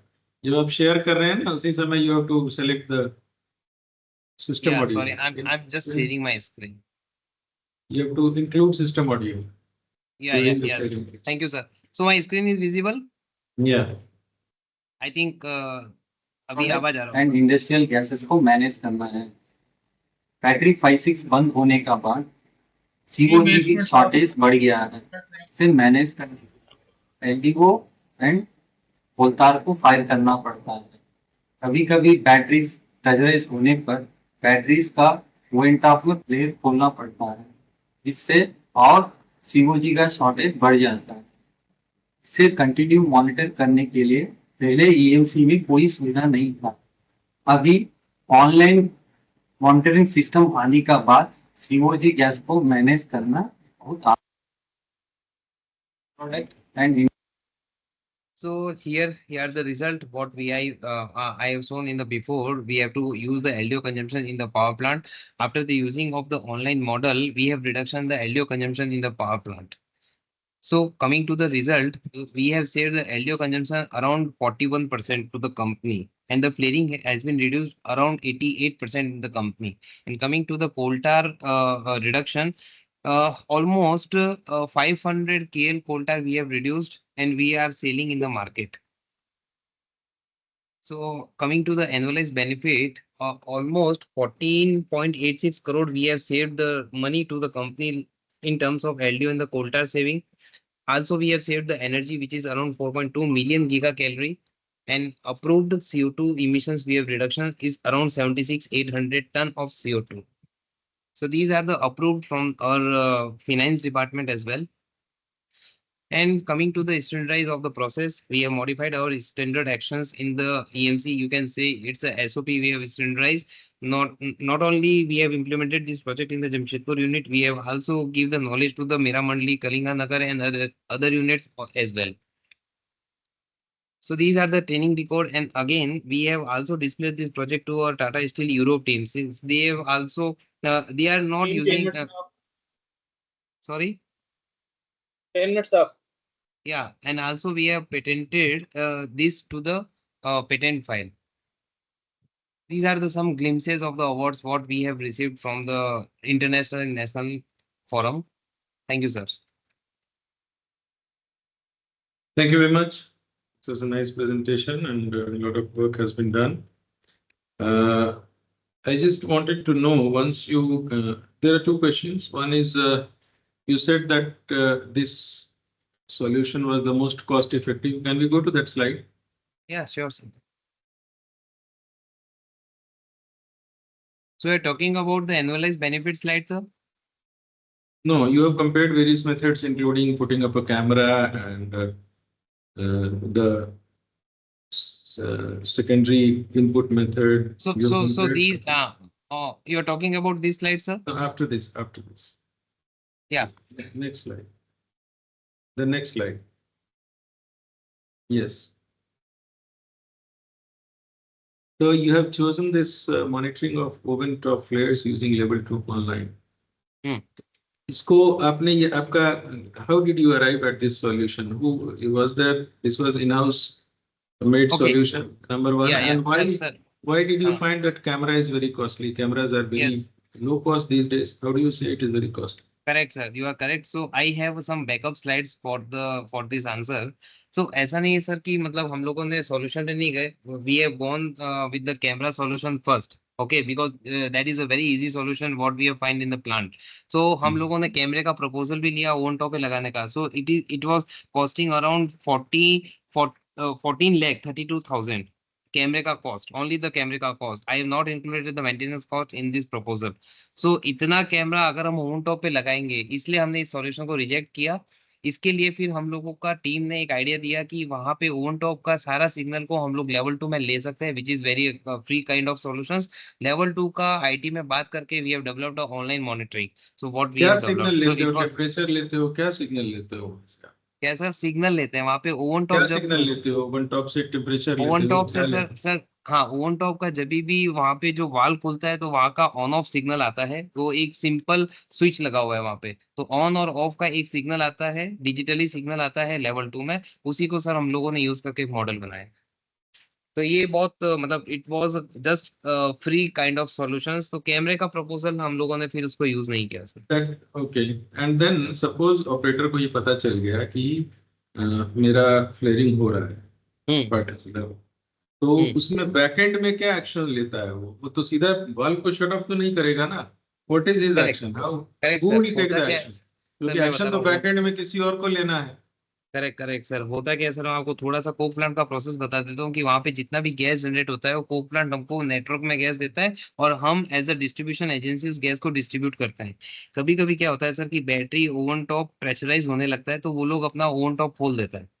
अगर वो लोग ओवन टॉप खोल देता है तो मेरा सारा गैस वहां से फ्लेयर आउट हो जाता है. मेरे ऑपरेटर को नहीं पता चलता है कि मेरे नेटवर्क का प्रेशर कम क्यों होने लगा. तब वो ऑपरेटर फोन करता है कोक प्लांट को कि बताइए आपका कुछ वहां पे प्रॉब्लम हुआ है क्या. ऐसा करके कम्युनिकेशन पहले होता था. अगर हमारे यहाँ पे ओवन टॉप का सिग्नल आ जाता है तो हमको पता चल जाएगा कि वहां पे ओवन टॉप का कोई फ्लेयर खुला हुआ है या वहां पे प्रेशर बढ़ा हुआ है, तो मेरा ऑपरेटर मेरा डिस्ट्रीब्यूशन को बढ़ा देगा. जो कॉस्टली गैस है सीओ गैस, उसको मेरा डिस्ट्रीब्यूशन को दे देगा. दूसरा जो फ्यूल अल्टरनेट फ्यूल जो सिस्टम में जा रहा है उसको स्टॉप करवा देगा.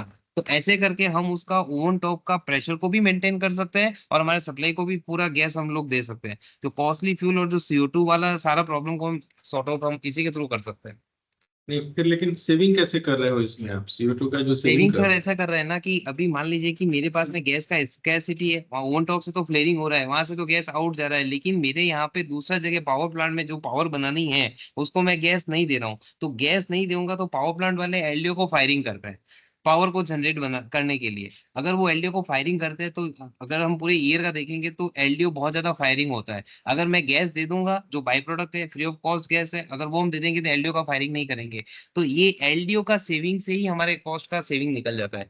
अभी हम लोग पूरा अमाउंट का गैस दे देते हैं, वो एलडीओ को फायरिंग नहीं करता है। सेकंड, पैलेट प्लांट के अंदर में सर क्या होता है कि अगर मेरा ओवन टॉप से फ्लेयरिंग होता है तो कोक प्लांट में कोल्टार का जनरेशन होता है। ये कोल्टार हम लोग पैलेट प्लांट में देते हैं और वहां पे गैस का कंजम्पशन को रोकते हैं। अभी अगर मेरा ओवन टॉप से फ्लेयरिंग होगा तो पैलेट प्लांट के अंदर में कोल्टार जितना कंपनी के अंदर प्रोड्यूस हो रहा है उतना हम सप्लाई नहीं कर सकते। सेकंड, पैलेट प्लांट का कंजम्पशन पूरा होने के बाद में कंपनी ये कोल्टार को बाहर मार्केट में सेल आउट करता है और डायरेक्टली रेवेन्यू कमाता है। अगर मैं गैस को फ्लेयर कर दूंगा, कोक प्लांट को ज्यादा कोल्टार दूंगा तो मैं कंपनी का रेवेन्यू जो बाहर में बेच रहा हूँ वो नहीं कर पाऊंगा। ये वाला प्रोजेक्ट करने के बाद में मेरे पास में गैस का अपॉर्चुनिटी बहुत अच्छा हो गया, कोल्टार का प्रोडक्शन ज्यादा हो गया, पैलेट प्लांट को देने के बाद भी ये कोल्टार हम मार्केट में सेल आउट कर रहे हैं, जिससे कंपनी को बहुत ज्यादा बेनिफिट हो गया। तो ये सारा बेनिफिट ऑलमोस्ट 14 करोड़ का इस साल कंपनी ने अचीव कर लिया। Okay. Thank you. Thank you very much. Thank you, Project, for your nice Thank you, sir. presentation. Thank you. So should we leave, ma'am? So you can if you are going for a meeting, yes. Yeah, I have a meeting. Oh, thank you, sir. Thank you to all. Okay, thank you. So thank you, Team Tata Steel. That was an impressive presentation. Next team is from Unilever, Team 5, Sai Sri Ramachandruni and Ranjit Kumar. So Team 5, are you here? Yes, we are here. So I'll just present my screen. So my team member Ranjit is also with me. We are going to present together. Oh, so starting quickly with our site passport, we are from Hosur area, and this is our site passport. So this is a Brookborn unit set up in 1983. It's a 40-year-old plant. I'll just skip the slide in the interest of time. And we are the presenters. I'm the factory engineer, and Ranjit is our utilities executive. So this is the organization chart. We have factory manager and 5 managers leading each of the functions: engineering, manufacturing, supply chain, and HR.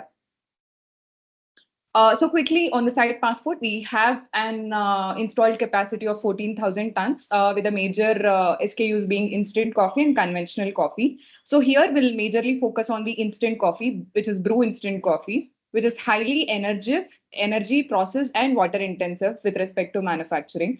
And the unique thing about Hosur coffee plant is it's a zero liquid discharge plant when it comes to ETP. By zero liquid discharge plant, I mean the effluent that gets treated in our ETP is used back in boiler and process, meeting the quality requirements required for both process and boiler. So quickly on the coffee Hosur overview, we have 2 manufacturing sites in Unilever for coffee, which is Hosur and Mysore. And the volume is split between both the sites. And Hosur is a very agile and flexible factory in terms of producing all the SKUs in both an instant and conventional coffee. So quickly on the coffee manufacturing process for instant coffee, we have green bean cleaning setup where the coffee beans are first cleaned to remove the foreign material. And then it goes to roaster where the coffee beans are roasted to the desired temperature. And then it goes to extraction, post granulizing it to the desired size. And in extraction is a very crucial part of the instant coffee manufacturing where the yield gets decided. It is also very energy intensive in terms of the consumption of hot water and the high steam requirement that we have at this stage. Post this, we have evaporation where we concentrate the coffee liquor further to remove the water that comes out of extractor. And post evaporation, we further concentrate the liquor using agitated thin film evaporator, and then we send it to spray dryer. So here, a unique thing again, which I would like to talk about is the hot air required for spray dryer was being produced by a hot air generator, which is LPG based so far. So currently we have thermic fluid heater where we consume only biomass. So quickly getting into the context related to this forum. So I'll majorly talk about the energy consumption reduction that we have been doing since 2020. So consistently, if you see, we have been reducing almost 5 to 6% year on year. And last year, we have been able to reduce our specific energy consumption by almost 14%, even with a degrowth in the volume.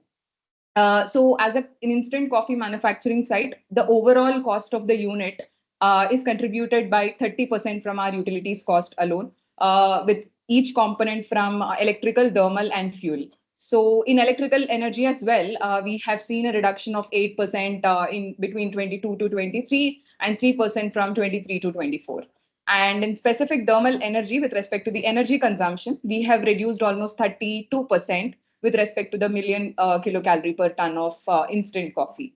So we have seen an increase in production between 21 to 22. The other two graphs are missing here, 23 and 24. We have seen a degrowth in volume, but still we have been able to reduce our specific energy consumption. So this is the split between electrical, thermal, and energy, the benchmarking exercise that we have done, not just with our sister factory Mysore, but also with a competitor, with our competitors in coffee manufacturing. So we are meeting the industry best standards for energy and water. And the major energy conservation projects for this year have been installation of thermic fluid heater, as I mentioned earlier, for spray dryer. And second is heat recovery system for that is the flue gas heat recovery system for thermic fluid heater to heat the process water required in our process plant. And the third, but not least, is the single extraction operation for one of our blends.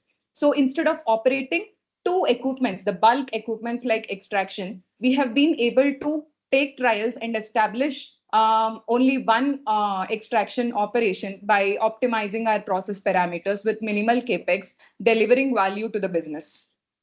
And this is the energy mapping. So just to start with, we have done a detailed energy mapping for electrical, thermal, and the fuel, the thermal fuel. And this is where we were. That is 1,72,800 gigajoule, both for instant and conventional coffee across all areas. So now we have carved out our action plan to reduce the energy consumption, point number one. And second is to go from non-renewable to renewable fuels. So as you can see in the previous chart, we have three major non-renewable users, that is LPG, HSD, that is high-speed diesel, and LPG usage in two major areas, that is roaster and spray dryer. Now, with the installation of thermic fluid heater, we have completely eliminated the usage of LPG in spray dryer. And this year, we have been able to completely eliminate the usage of LPG again in roaster through usage of low-cost biodiesel. And the third one, but not the least, is usage of high-speed diesel in DGs. So here again, we have started our blending of biofuel with HSD in our DGs, where we will reduce the non-renewable fuel usage again in DGs. So this is where we will end up by end of this year by reducing our annual energy consumption. And this is the history of our energy saving projects since 2021. So these are the number of energy saving projects. Overall, we have invested almost 16 crores for these projects, and we were able to deliver almost 10 crores of savings in the energy space alone. So some key projects here are installation of preheater in roaster, where the flue gas was going into air. And here we were able to reduce our specific fuel consumption in roaster almost by 30%. And next, we were the first in HUL to use a fuel like mango seed, which is abundantly available in Krishnagiri area where Hosur is there. And we were able to reduce our utility cost in boiler while also improving our steam to fuel ratio by almost 12%. And we have also installed energy efficient pumps and motors, VFDs in all the areas of our plant, moving from IE2 to IE5 pumps. And we have also installed active harmonic filters at PCC and MCC level to reduce our harmonic losses. And we also upgraded our evaporator, which is another key unit operation, to improve our steam economy by almost 30%. So again, this is how we have selected our theme. So here, majorly, I'll talk about three projects, which is one is a single extraction operation. Second is heat recovery system for feed water heating. Third is roaster specific fuel consumption reduction. And this also we have been able to choose based on the total energy consumption across the overall site. Now, moving on to the first major energy consumer, that is single extraction operation. So we have done a thorough root cause analysis as to why our energy consumption is high in extraction. So these are the reasons that we found. One is why exactly do we need to operate two extractors when and why can't we operate only one extractor to reduce our steam consumption and also to reduce our electrical consumption? That is where we found the bottlenecks related to hardware. So in this particular blend of coffee, there is something called aroma, which is the smell of coffee, which is attributed to this blend. And this is where we would need to operate the second extractor. So what we have done is install the same setup by in a compact manner in the first extraction, which eliminated us in operating two extractors. This not only improved the quality of coffee, but also improved the capacity and reduced our energy consumption. And these are the quick results, that is 70 lakhs of utility savings, and utility meaning make savings alone, and almost 2.62 crores of material savings with the change in process parameters. So this is the detailed plan that we have carved out. So here again, we have utilized this opportunity to make the operation much safer. So as I mentioned earlier, this is a 40-year-old plant and we have almost 105 valves being operated manually. So I have seen the earlier presentations where automation is a thing in steel plants, but in process plants like coffee, this and in FMCGs, this is not much talked about thing. But this is where we have implemented in-house solutions and done the logic with our own a talent inside and made the operation completely automated. So 105 valves have had to be operated in 53 minutes, 53 minutes without any without any foolproof solution. So now with completely automation, the risk has been completely eliminated and the batch cycle time has also reduced. Second, we have a heat recovery system in thermic fluid heater. So in many plants of HUL and in the industry standards also, we install thermic fluid heater and we just leave it there. But here we have installed a heat recovery system to recover the waste heat from the thermic fluid heater and use it to heat our water required for process. So this is so here we were consuming steam earlier. And now with the installation of heat recovery system, we were able to reduce our steam consumption by 30 tons per day, which was contributing to huge utility cost. Now, so coffee, again, with low volumes, we almost have to shut the plant every month, and which would mean doing the CIP, that is clean in process for our equipments. So with the residual heat available in the thermic fluid heater, without any additional steam consumption, we are able to clean our equipment. This would mean almost 1.7 crores of savings delivered all alone from heat recovery system. And the energy benefits are shown over here. So the third is the roaster specific fuel consumption. So roaster is a very key operation for people who know about coffee, because this is what decides the color, aroma, and the taste of coffee. So here, again, the specific fuel consumption. Please conclude and close. Yeah, sure. So that was on roaster, and these are the major energy conservation projects that we have done over years. Quick ones are the installation of EC blowers, replacing our conventional blowers in dehumidifying units, and using automatic tube cleaning system for chillers. We also have renewable energy usage, both from solar and wind plants. And we have been consistently increasing our renewable energy consumption while reducing our overall energy. So this is the GHG inventorization that we have. So there is a plan in place to reduce our 23% non-renewable energy. This is a slide on thermic fluid heater. This was before and after. And we have also reduced our CO2 emissions by almost 2,000 tons per annum. So these are the overall results. Again, in this way, we are not just looking at our factory, but also contributing to the overall nutrition business group in HUL, while also reducing our waste. So I'll just skip this. So one quick thing I will talk about is the boiler ash that we get. We are using them to make paver blocks within the factory, and we have laid a pathway, complete pathway, by reducing our cement consumption by almost 50%, reducing our recycled waste. So that way we are living the nothing goes to waste principle. Yeah, these are the awards and recognitions. We have been recognized with Scotch ESG Awards and CII Energy Efficient Unit Award for consecutively 2 years. Thank you. Thank you very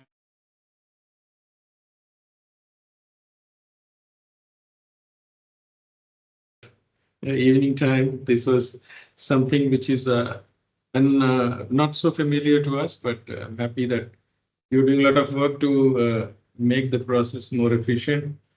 What I can understand is you have made two extractors into one, and you have done thermic fluid based heating system, which are quite efficient than normal heat exchangers, and then you also have automated a lot of valves. Just one question: what is the implementability of this across the organization? Did you share it, or was it implemented in other plants? That is question number one. And question number two is how do you benchmark yourself with other bigger manufacturers of coffee? Has any effort been done to do that? Yeah. So answering your first question on the replicability, I have mentioned about 3 projects majorly. So extraction automation, which is the first ever in HUL and in the coffee manufacturing, was piloted at Hosur site last year. And the same has been replicated and implemented in our Mysore factory also this year. And we have shared our learnings, and that also delivered the savings in the other factory as well with respect to extraction automation. And the second on thermic fluid heater as well. This is a solution that is implemented again in both the factories, and now it's being evaluated to implement in other categories as well, that is in home care and personal care, where it is already installed in few other factories. And the third one on the roaster, again, specific fuel consumption reduction is again replicated across both the sites, coffee sites.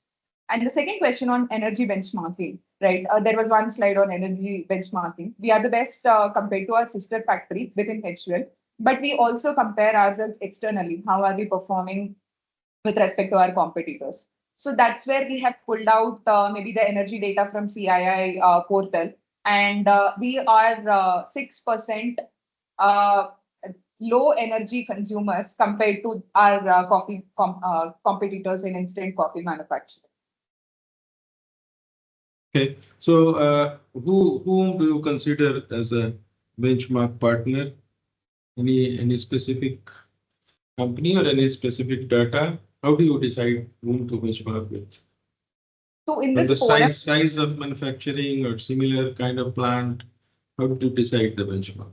so in this forum, I wouldn't want to mention the competitors, but just to name a few, there are Continental Coffee, Tata Coffee is also there, and Nestle is also there. So I'm not talking about competition in terms of market or market cap or whatever. So competition in terms of efficiency in manufacturing. So similar kind of plants. When you benchmark, you look at similar kinds of operations, similar kind of output and similar kind of technology, and then you should benchmark, because that is how benchmarking works. So I was just curious to know whether you are going in really that direction. So thank you very much. It was a very interesting and good presentation.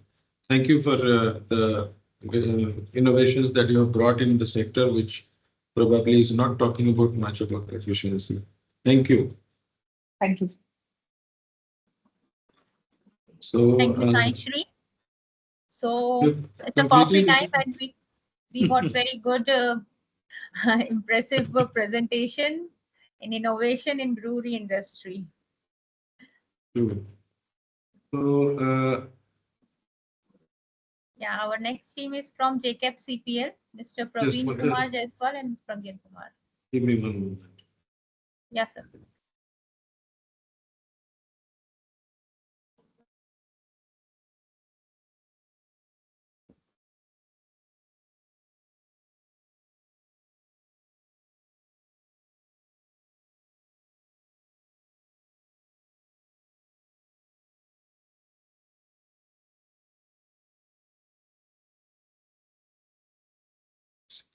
Screen.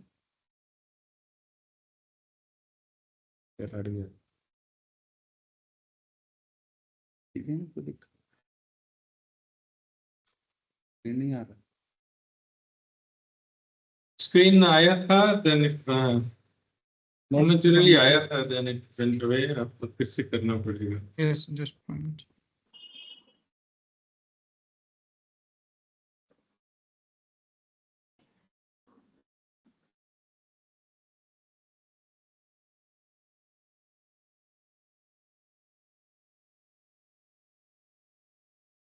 Yes, sir. Screen is visible, sir? Yeah, Yes, yeah, it it's will be visible now. Yeah. Good evening, sir. Just a Myself, sec, Pragyan just a Kumar, and Uh, I'm from Wait a minute, JCAP. Prashant. Yeah. Just a sec. Yes, Sir, ma'am. are you ready? Can we continue? Just 1 minute. Yes. Yeah. Good. Go ahead, please. Yes. Okay. Sir, good evening, sir. Myself, Pragyan Kumar, and I am from JCAP CPL, that is Jamshedpur Continuous Annealing and Processing Company Limited. And along with me, my colleague, Mr. Praveen Jaswal, is there. So, JCAP CPL is a joint venture between Tata Steel Downstream Product Limited and Nippon Steel from Japan. So basically, we deal with this automotive customers, like all the passenger car manufacturers. So we supply to them. We produce skin panels, and our plant has different facilities like continuous handling and processing line, recoiling line, coil packaging line, and utilities section. So, sir, this is our overall share of breakdown of energy demand in JCAP CPL. So basically, we as a fuel, we are using COG gas from Tata Steel, and remaining we are using propane 4%, and 30% is electrical energy. So this is the overall energy scenario in our plant. And here you can see that, sir, over the period of time from 2020 to 24, we have reduced our overall specific energy consumption from 1491 to 991. And with different projects that we have completed, we'll showcase those projects. So, sir, this is the specific energy reduction. So the major contributor is our COG gas and electrical energy. So we have worked on both of them, sir. So for specific COG consumption, we have reduced it from 0.253 to 0.151 gigacal per ton from 2020 to 24. The major projects that we have completed from FY20 to 24 are mentioned here. So optimization of air-fuel ratio through burner tuning, and overhauling of total radiant tubes to increase the efficiency, completion of cracked and deformed radiant tubes in Kappa furnace. And one major project that we have done is tail gas cleaning system.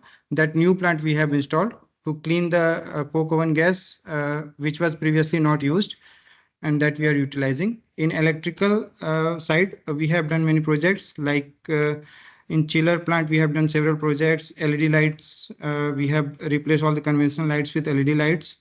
And we have worked on chiller system and air system, because those two are the major contributor in our overall energy portfolio. So, sir, first one is the COG gas, where we have done the major work. So that will be presented by Mr. Praveen. Yeah, Praveen, over to you. So good evening, sir.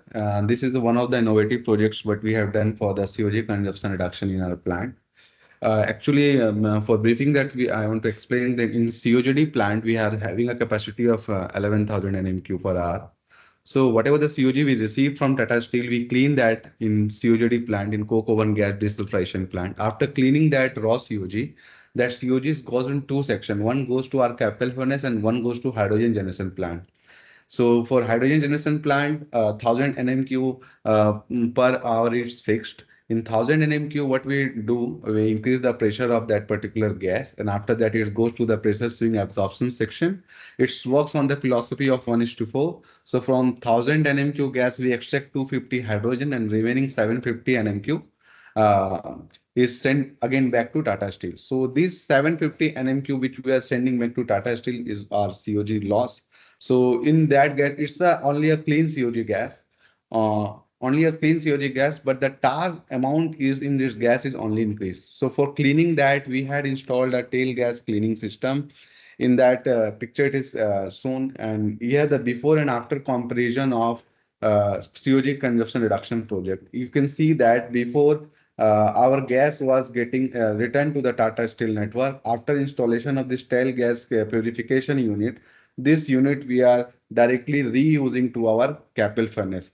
By using that, the total cost of this project is approximately 3.8 crores, and saving per year we are expecting 3.4 crores, and the ROI is 1.3 year. Sir, next is the chiller plant projects. Actually, we have this chiller plant where the most of the energy consumption is there in utility section. So in this, we have taken several projects. Many of them are completed. Some of them are in pipeline. with these projects, we have reduced our specific consumption in chiller plant from 13.54 to 9.97 kilowatt hour per ton. So these are the projects. Total 7 projects are running. So 5 we have completed and 2 is under progress. So we'll discuss these projects, sir. So first one is this installation of VFD chillers. So actually we have this 4 numbers of chillers in our chiller plant. 2 is running and 2 is standby. So all are fixed speed chillers, and the type of load is varying. Like we are using chilled water in our process also. So as compared to day and night, the variation of almost 200 TR is there, sir. So in order to cater that variable load, we have installed this VFD chiller. So now this one chiller, fixed speed chiller is running. Along with that, this VFD chiller is running, which caters the variable loads. So due to that, we have improved this our overall specific energy consumption in chiller plant with an annual energy saving of 560 megawatt hour and total carbon footprint reduction of 459 ton of CO2. Second one is, sir, this is an innovative project, that is installation of EC blowers in our AHU. So we have several AHUs, like 17 numbers of AHUs in different areas throughout our plant. So previously, these AHUs had this belt-driven blowers and centrifugal blowers. So that we have replaced with this electronically communicated EC blowers. So these are very energy efficient blowers with almost 1/3 of consumption of energy. And we have identified total annual numbers of HUs for out of which 3 numbers we have already completed, and remaining 8 numbers is project is going on. We'll complete that very soon. And for phase 1, we are saving around 121 megawatt hour, and phase 2 is 368 megawatt hour. Very good energy we are getting from this project, sir. Third one is the installation of VFDs in chilled water pumps. So in chilled water pumps also were fixed speed chilled water pumps, and these pumps were actually overrated, and due to that, additional flow of water was going in the system, leading to losses. And in order to control that flow, we were throttling the valves. You know that during throttling there is lots of energy losses, sir. So in order to remove that throttling, we have installed these VFDs in these pumps with VFD duty motors. And right now we are getting the savings of annual energy savings of around 464 megawatt hour and 380 ton of CO2 reduction. Next one is the automatic tube cleaning system. So in chillers, we have installed this automatic tube cleaning system in order to prevent the formation of scale. And due to scale prevention of scale formation, there is a reduction up to 20%. So previously this scale cleaning was done manually. Now it has been automated, and we are getting the saving also, sir. So previously approach was going up to 4 degrees centigrade. So we have reduced the approach to up to 2 degrees centigrade, and we are getting that condenser approach, and we have getting the saving of 172 megawatt hours. So. Next one is the air system, sir. After this chiller system, the second most energy consuming section was our air system. So in that also we have taken some projects. Praveen? As sir, we have a continuous annealing line. We have a 3 air compressor installed along with a capacity of 4,500 nm³ per hour. With the 2 working, 1 standby philosophy. So we keep on running the 2 compressors, and when we had done the analysis of load and unload pattern, we had found that unloading time was 40% time. Due to that, we are wasting our energy. So we had made a provision of installation of VFD air compressor. The kilowatt difference is previously the motor was 630 kilowatt per hour, and presently we had installed over 500. So previous motor was the ST motor, so we cannot frequently on off that compressor. As we have the continuous annealing line also, we cannot run one compression and rely on that, because any tripping, it will lead to a stoppage of our furnaces. So that is the reason we have installed VFD air compressor. By installation of this, we are expecting the annual energy saving approximately 1062 megawatt hour. Sir, next one is the utilization of renewable energy in our plant. So in our plant, sir, we have installed 2.81 megawatt rooftop solar plant. Recently, it has been commissioned, and our roadmap for this RE0, we have this roadmap. So right now we have replaced 8% of our total electric energy with solar. Next target is to receive it to up to 64%. For that, we are working on 20 megawatt of captive OA plant, and remaining we can fulfill through VPPA, sir. This is our solar plant, sir, that we have installed. So 2.81 megawatt hour, and total generation is around 3970 megawatt hour. So this is the biggest rooftop solar plant in Jharkhand, sir. It at single roof.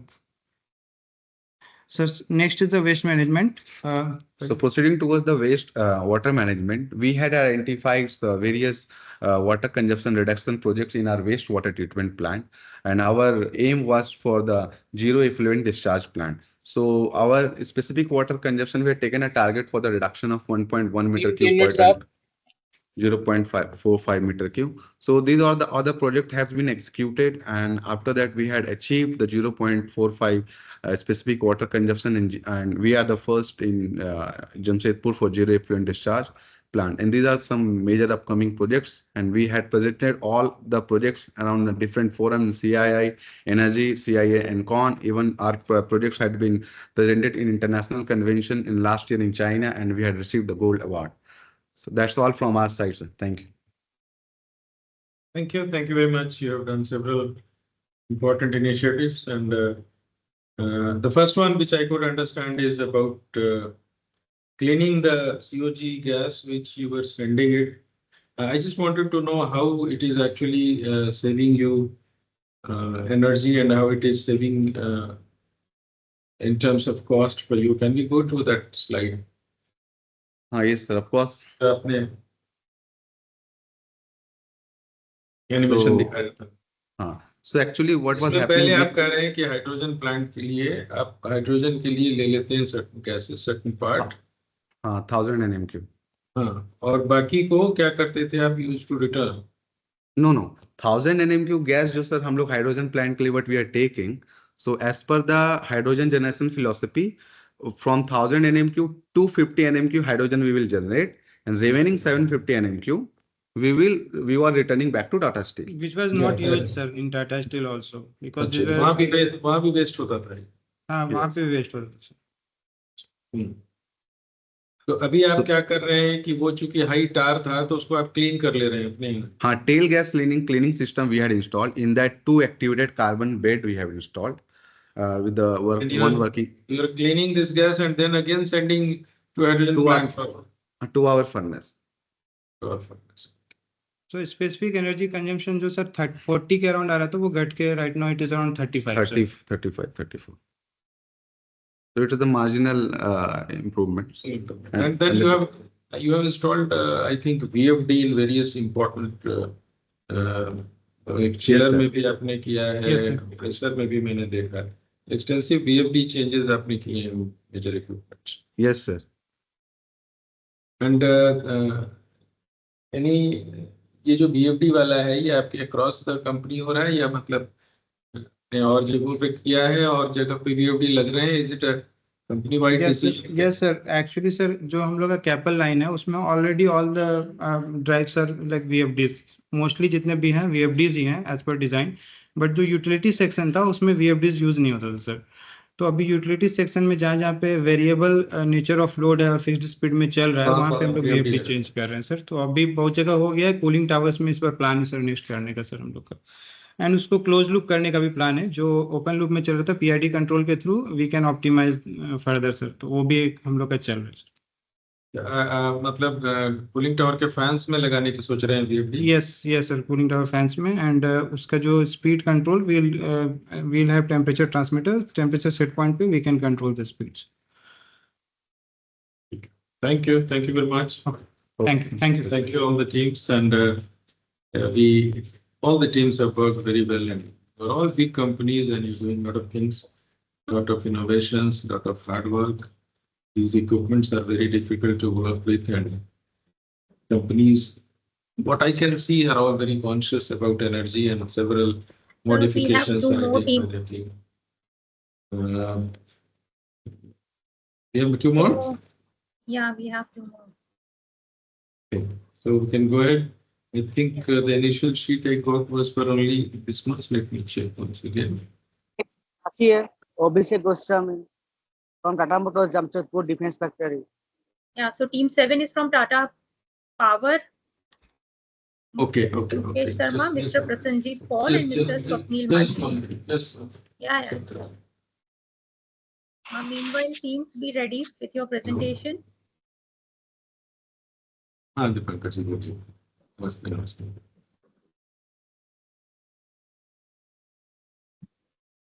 आप यहाँ आओ ना मैं तो बोल रहा हूँ you come to me and let us fix.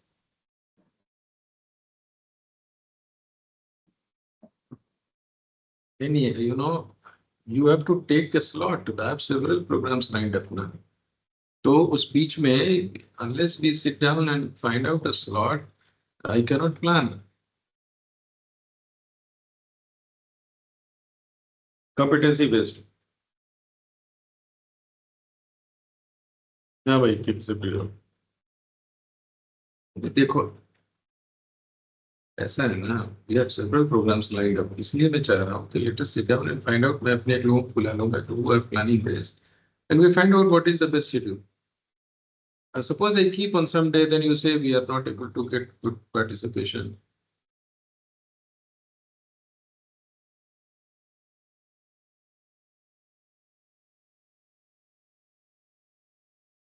आप कल आ जाइए, we'll fix the 2 dates and then I'll arrange. क्योंकि मेरे पास ना we have several other things lined up. तो मैं आपका अर्जेंसी देखते हुए कब कर सकते हैं, what is the most of it.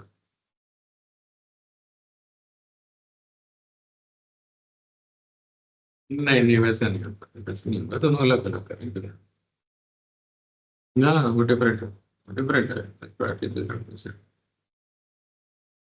Very different, अलग अलग करेंगे दोनों के तो आप आ जाइए, मैं आपका बात कर लूंगा, अभी एक मीटिंग में हूँ, आप आ जाइए कल सुबह, we'll have a quick discussion and decide.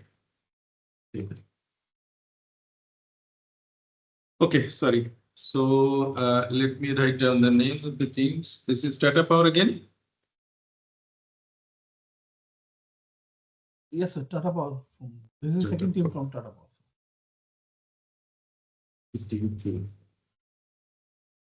Oh, sorry, I was moved. So our team is for team 7, Tata Power, Mr. Mukesh Sharma, Mr. Prasenjit Paul, and Mr. Swapnil Maji. Okay. Good evening, Mukesh sir. Sharma, Prasenjit Paul, Good evening, Swapnil Maji. Then we have another one from Tata Motors, right? Yes. Go ahead, sir. Yes. Good evening, sir. Good evening, all. I thank JMA for giving us the opportunity to share the best data excellence for the AIML for plant operation and maintenance. It's a predictive and prescriptive model. I thank JMA for giving us the opportunity. So shall we start, sir? Yes, please. Yes, sir. While moving through, we will be going through what Jojobera Jamshedpur overview, Tata Jamshedpur, what our sustainability aspirations are there, how we perform in PAT cycles. We have many energy conservation initiatives, how we moving towards environmental and emissions control part in Jojobera, and how we are going to improve our energy management system through using the artificial intelligence and machine learning for enhancing the operational reliability and performance. The Jamshedpur overviews, total Jamshedpur overviews, Tata Power Jamshedpur carries 547.5 megawatt of capacity, out of which 120 is waste gas recovery, that is under in Tata Steel Sub. So we have around 12%, 11 to 13% of female employees and 88% of the male employees, and in under gender diversity. So under Tata Power sustainability aspiration goals, Tata Power is committed to have non-carbon generation to 60% by 2025. We have water neutrality by 2030 and net carbon zero by 2045. So our main contributor is how we leverage the technological part, that is artificial intelligence part, green hydrogen part, and robotics part.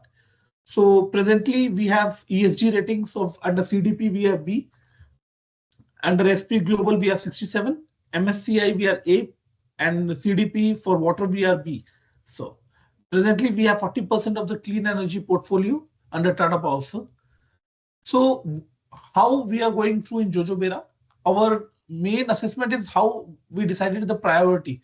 The priority is resides on the business model, on the statutory norms. Under Tata Power, there are 5 units. 2 are CP, IPP units and 3 are the CPP1. For CPP, IPP units, the consumer, the cost of generation is very important, in which all the operational gains, which is heat rate and aux power, are 75:25 basis distribution, 75 is to licensee, and 25 is to the consumer part. And under CPP units, which is 1, 4, and 5, the customer reliability, unit availability plays a vital role. For any unit availability loss less than 85%, we have a penalty.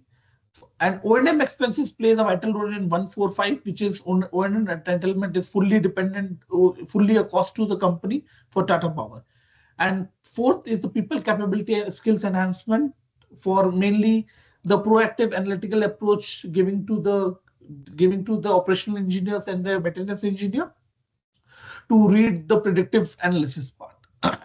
Under PAT status, Jojobera has 3952 e-certs under PAT cycle 1. Under PAT cycle 2, we are 961 e-certs. And for PAT cycle 7, we are approaching to target of having around 2000 to 3000 e-certs. To achieve a benchmark value in heat rate and aux power and extract the valuable projects to achieve the benchmark values, we need to have an efficient energy management system. So Tata Power has have evaluated from a different energy management system, from Excel-based energy management system to artificial intelligence-based energy management system from 2021 to 2024.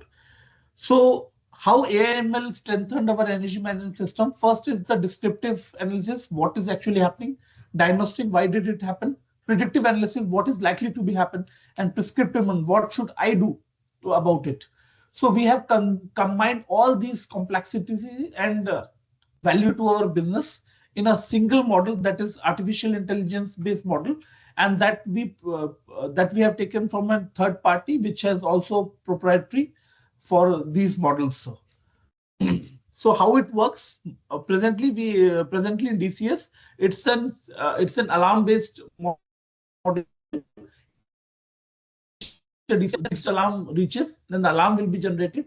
And in our model, in modern AI approach model, it is a prescriptive model. So it will draw a predictive line, which will indicate me that this should be your value for the past 1 year data. This should be your value, and presently you're moving in this rate. So this could have an anomaly in the system. It will generate an anomaly for the system, and on the basis of the anomaly, the operation engineer will take care of the diagnosis part. So under AI operation in Jojobera, we have live prediction models for alert generation, for anomaly, for reliability models. We have 188 plus model, out of which 178 for reliability, and 10 are for heat, 5 for heat rate, and 5 for aux power. So we have benchmarking in the model itself. So it will indicate me that what is my actual heat rate at the respective PLF, and what is my benchmark heat rate at that respective PLF in my past data, past 18,000 hours. So it has also have the advanced graphical illustrations. It has connectivity from PI-AF system, which is having 9,000 PI tags, and it is also integrated with SAP.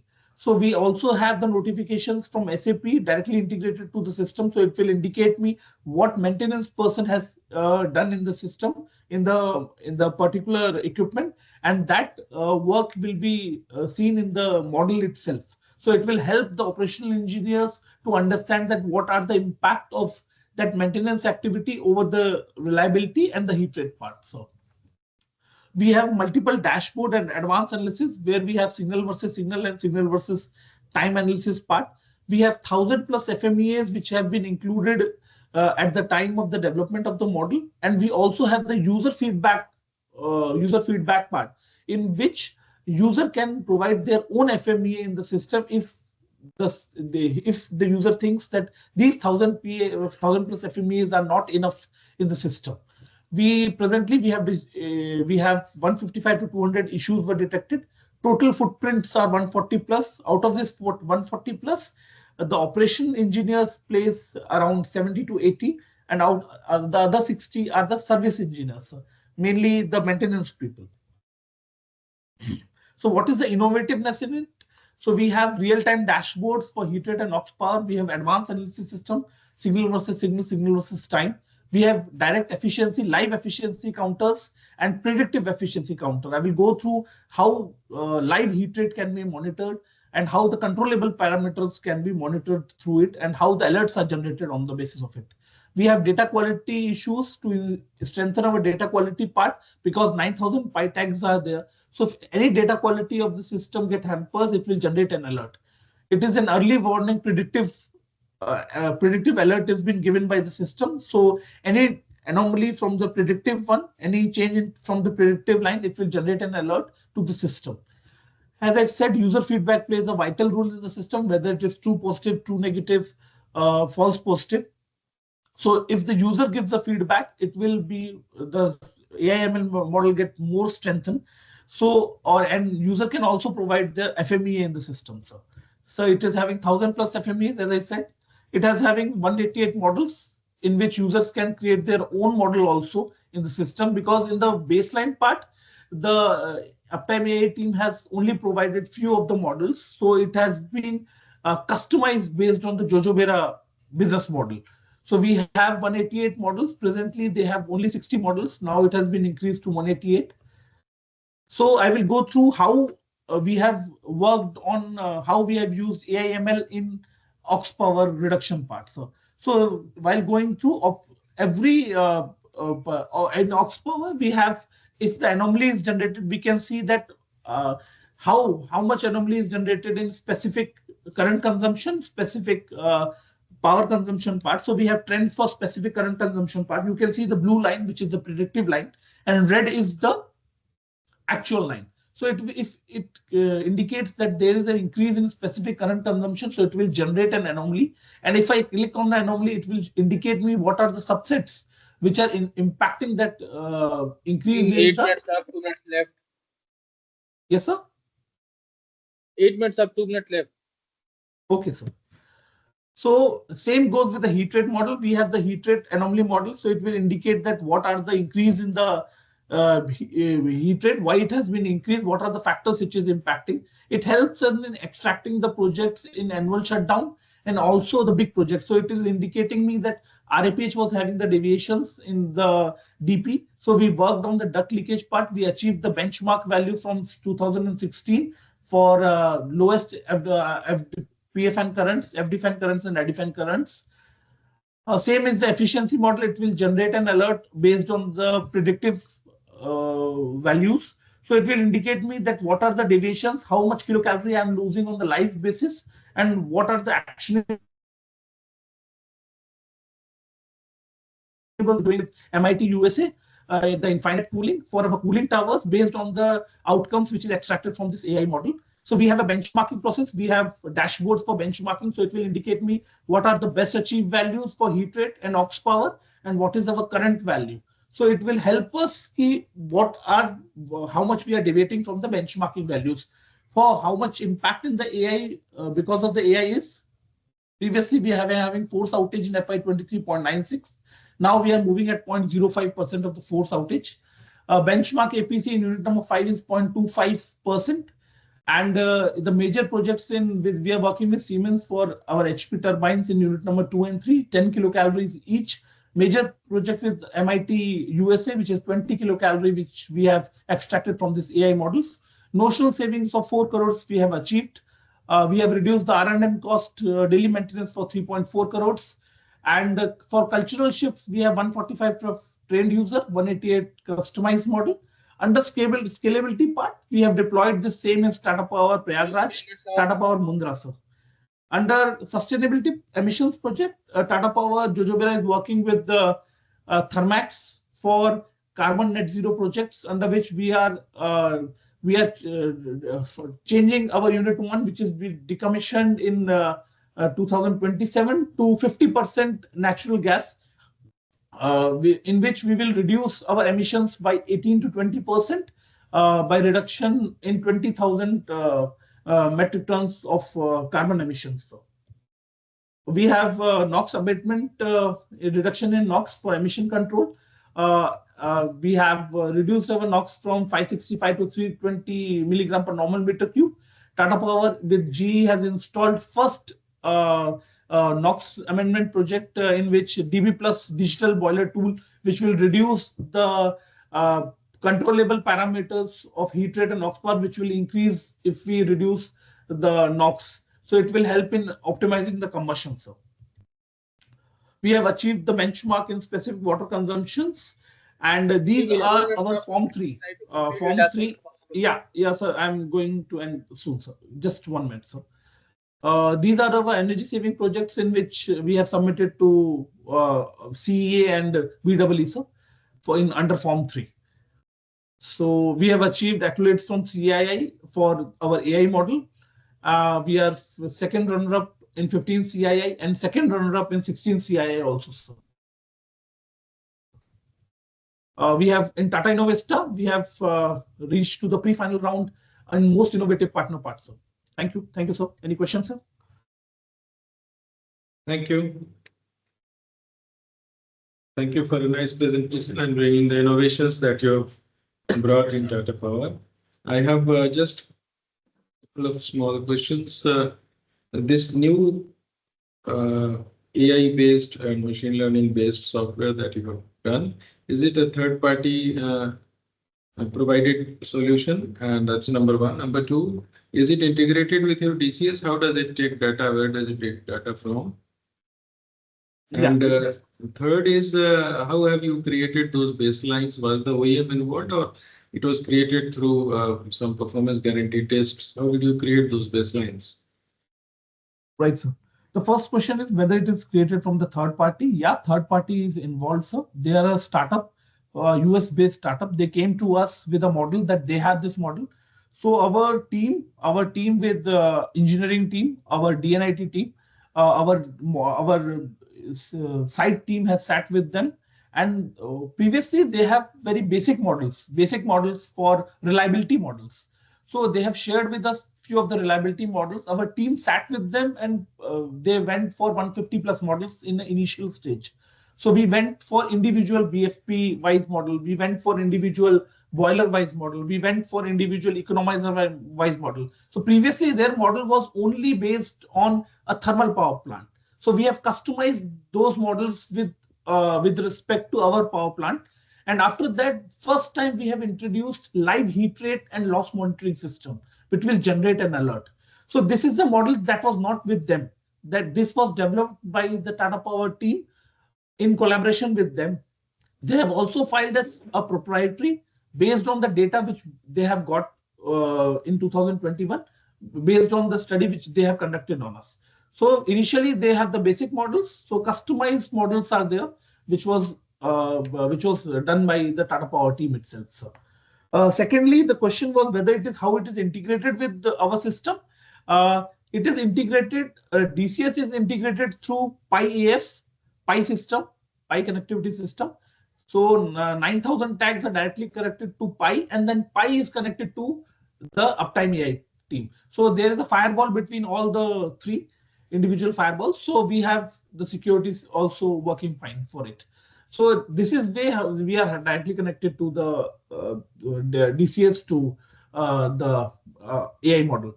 The third is how the baseline are created. Baseline are created based on our past data, sir. Past best achieved values. So how much past best achieved we have achieved in past data, and we can also manually provide the baseline also. If we have any baseline from we get from CEA or we get from BEE, we can also place that baseline also. But presently we are moving with our L3 benchmarking, like what was the best achieved for us and how we can reach to that best achieved value, and what were the conditions which were there in the past, sir. So presently we are going for L3 benchmarking also. And after the L3 benchmarking, we are having visits in different power plants to go for L1 and L2 benchmarkings.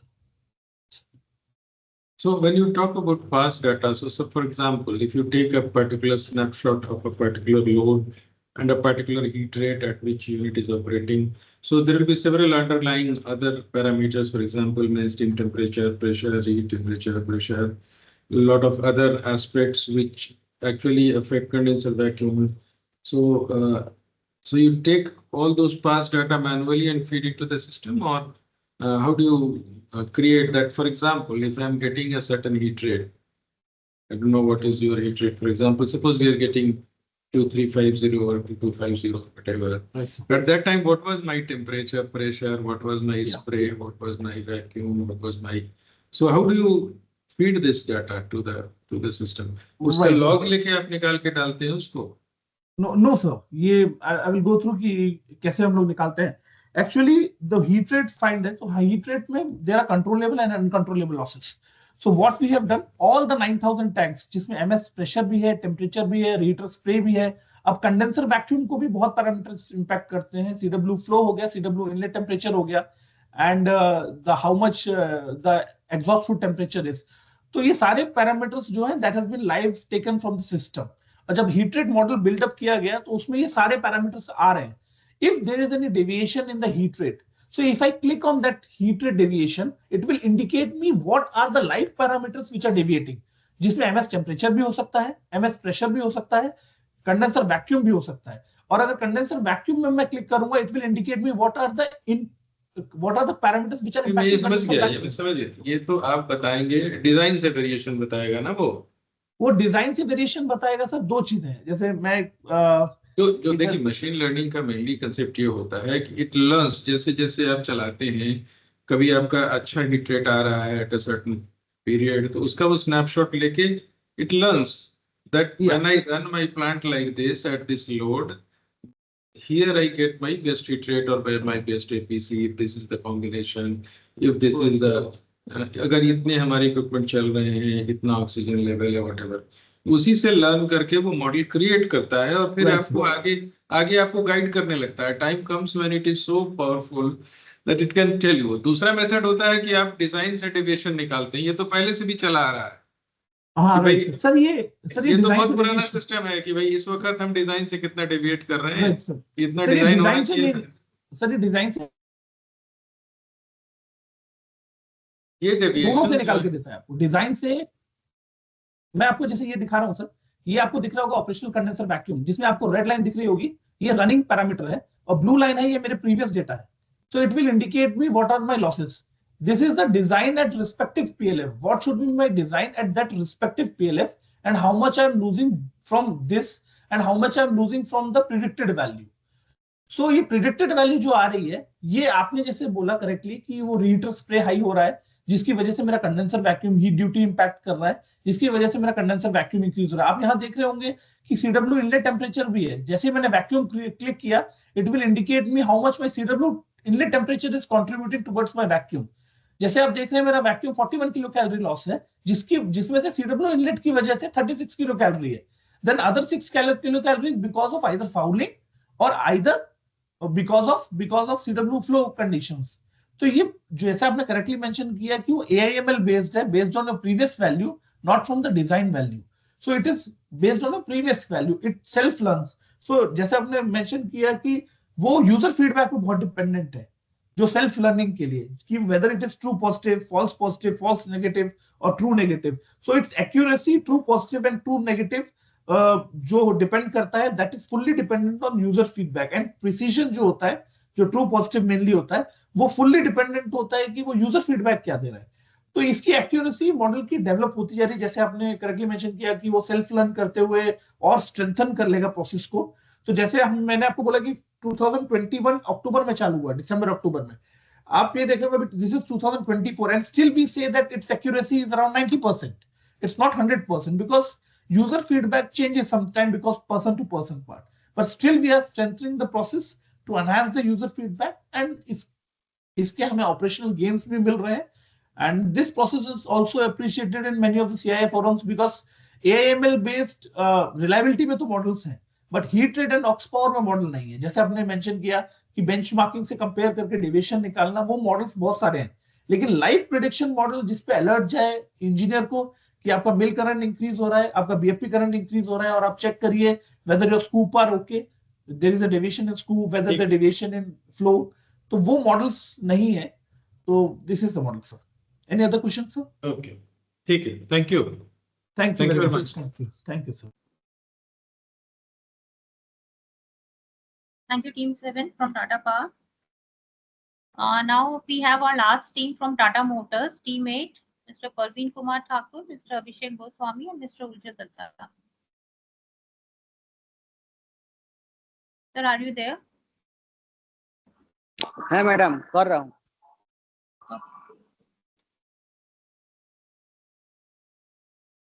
Tata Motors, right? Manish Kumar, Yes. Abhishek Goswami, or Ujjwal. Okay. So, sir, there is a change that instead of Mr. Manish Kumar, Mr. Parveen Kumar will present. Okay.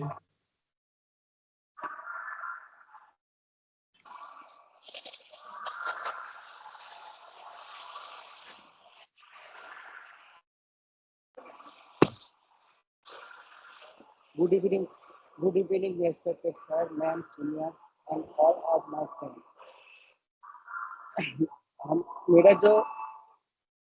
मेरा जो project है reduction of electrical energy consumption compare to last 3 years in defence assembly line. ये मेरा defence factory का assembly line है. 19 सितंबर 2006 में defence line inaugurate हुआ था. उससे आज तक एक भी सिंगल लॉस्ट टाइम इंजरी नहीं हुआ है. हम लोग का जो डिफेंस लाइन के बारे में थोड़ा सा बताना चाहता हूँ सर. ये में डिफेंस लाइन 6% कन्वर्ट है, 12.5 मीटर इसका पिच है, एडजस्टेबल ट्रॉली है, अनलोडिंग पोर्शन है, कैपेसिटी पिस्टन है, एफपीएस सिस्टम है. हम लोग का जो मॉडल होता है एलपीटीएस 715, एमआरएसएम 3945, 1300 सेल लॉन्चर, एलपीटीएस 1828, सिग्ना 5525-2518. और आवर जो कस्टमर है Indian Army, Thai Army, Myanmar Army, United Nation, BSF and Royal Moroccan Army.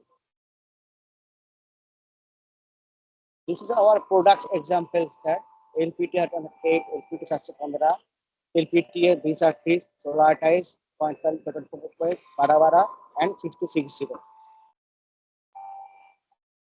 हम लोग का डिफेंस मैन्युफैक्चर करने में हम लोग का बहुत ही प्राउड फील होता है.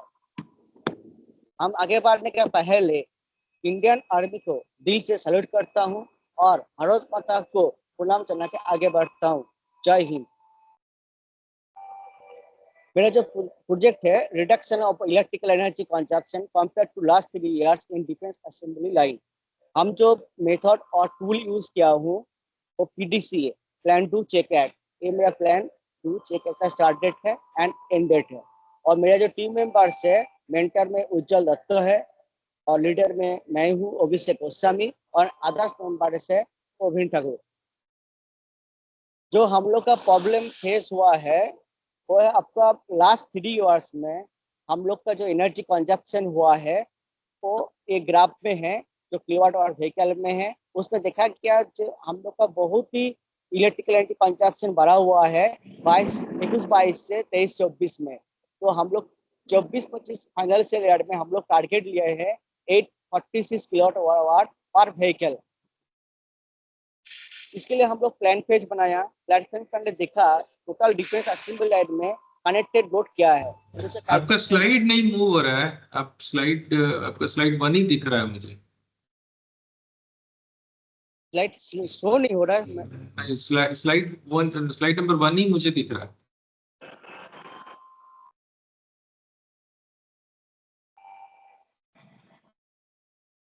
एक मिनट सर देखता हूँ.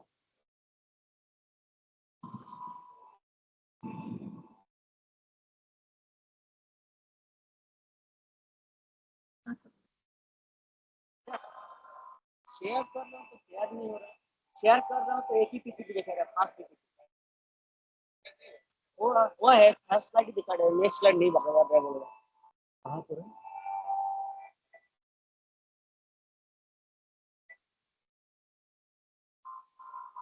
इससे दूसरे लाइन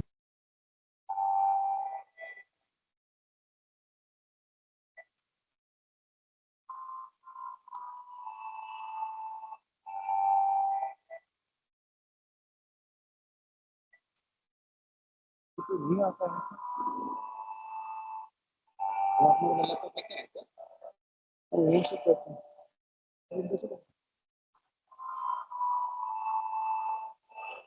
इंटायर स्क्रीन दीजिए. इंटायर स्क्रीन सर नहीं, अभी नहीं दिख रहा है, अभी भी नहीं दिख रहा। हाँ, अभी लोड हो रहा है शायद।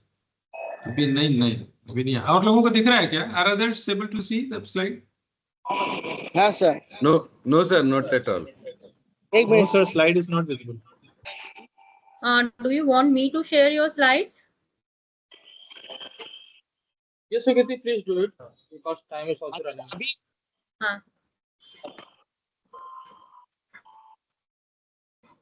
हाँ, अभी कुछ आ रहा है। हाँ, it's working now. अभी दिख रहा है, अभी दिख रहा है। ओके सर, तो हम So if you जो kindly make it in full slide mode, ये sir kindly make it in full screen.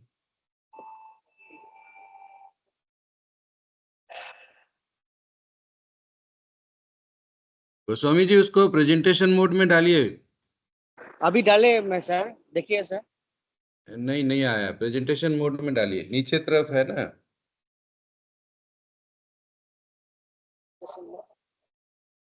Actually आपने ना शेयरिंग के टाइम में ही आप एंटायर स्क्रीन सेलेक्ट करिए।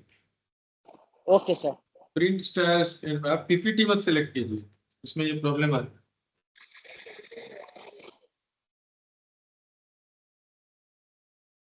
Select the entire screen option या फुल स्क्रीन, आपके यहाँ ऐसा कुछ नाम से आ रहा होगा, उसको यूज कीजिए।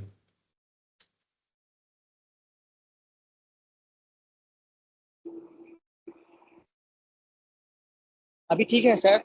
हाँ, अभी बहुत बढ़िया, बहुत बढ़िया, thank you. Okay, thank you sir. Good.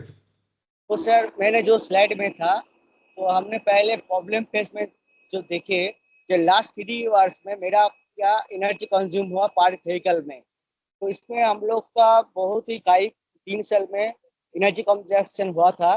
तो हम लोग 24-25 फाइनल ईयर में 846 किलोवाट आवर पर व्हीकल में टारगेट लिए।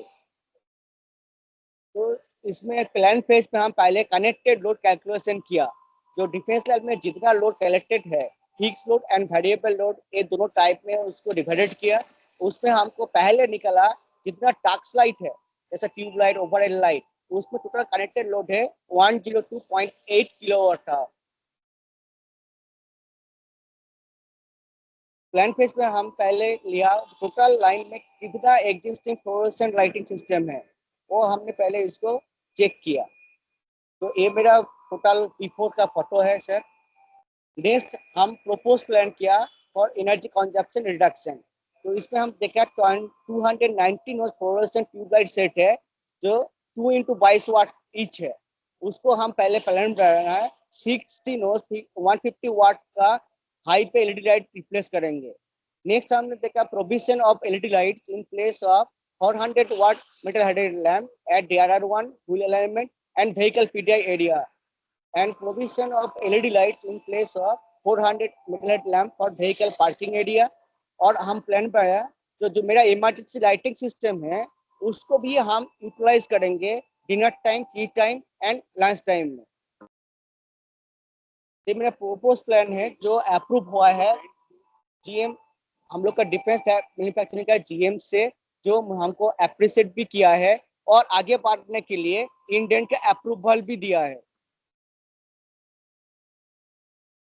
आफ्टर ए डू फेज है, जिसमें हम इम्प्लीमेंट करने के बाद इसका फोटो है, जो लाइट में हम जितना ट्यूब लाइट है उसको रिमूव करके हम उसमें एलईडी लाइट लगाया। इसमें मेरा इतना सेविंग हुआ है, देखा जो मेरा 41.22% रिडक्शन किया हूँ। और भी हम प्लेस में जहाँ पर 400 ml लगा हुआ था, उसमें भी हम 90 वाट का T5 एलईडी लाइट रिप्लेस किया। उसमें भी मेरा चांस प्रोविजन है, तो यहाँ पर 77.5% एनर्जी को कंजप्शन को रिडक्शन कर सकता हूँ और बीसिप के लिए। और भी काफी प्लेस है जहाँ पर हम लोग का पार्शियली काम होता है, जैसे hull alignment, DRR1, PDI1, AC coupling condenser, farm coupling condenser, उसमें भी हम लोग separately T5 LED light provide किया, जिसको हम यूज करके बाकी ओवरहेड लाइट और ट्यूब लाइट जो भी लाइट है उसको बंद रख के इसको हम लोग यूज कर सकता हूँ और उसमें हम 59.67% रिडक्शन कर सकता हूँ। ये मेरा इमरजेंसी लाइटिंग जो सिस्टम है इसको हम लोग टी टाइम, लंच टाइम और डिनर टाइम में यूटिलाइज करने के लिए इसको इम्प्लीमेंट किया, जिसमें टोटल लाइन हम लोग का लाइट बंद रहेगा और 6 प्लेस में इमरजेंसी लाइट यूटिलाइज करा हुआ है, जिसमें यूज करके हम लोग देख सकते हैं।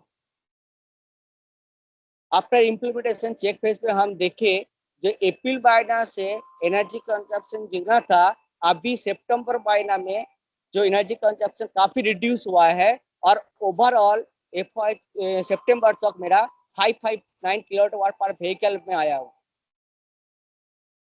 ये मेरा चेक फेज है जिसमें हम लोग डेली मॉनिटरिंग करता हूँ डीडब्ल्यूएम बोर्ड में, उसको एंट्री करता हूँ और जितना पॉइंट डिस्कशन है वो डीडब्ल्यूएम बुक में भी एंट्री होता है।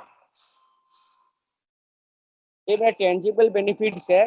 सेफ एनर्जी कंजप्शन 1057.04 किलोवाट पर व्हीकल से 559 किलोवाट पर व्हीकल में लेकर आया हूँ। नेक्स्ट है implement the energy consumption reduction provision for B shift work at DRR1 PDI wheel element and vehicle parking area. This is my intangible benefits. Deployment LED lights in place of normal fluorescent and emerald light. Achieve required same lux level 250-350 lux with reduction of connected load in kilowatt hour. Journey continued with making defense vehicle assembly line lost time injury free or horizontal deployment with the TML organization. Save energy today for brighter tomorrow. Save energy and preserve the energy for next generation and alert today to life tomorrow. And way forward यही है, हम लोग next अभी जो project लिया हूँ energy conservation करने के लिए changes inversion system, convert and cranes, जिसमें हम लोग अभी प्रपोजल पेश किया हूँ, जिसमें VFBD हम लोग लगाने के लिए कोशिश कर रहा हूँ, जिसमें हमको एनर्जी कंजप्शन रिडक्शन मिलेगा। Thank you sir.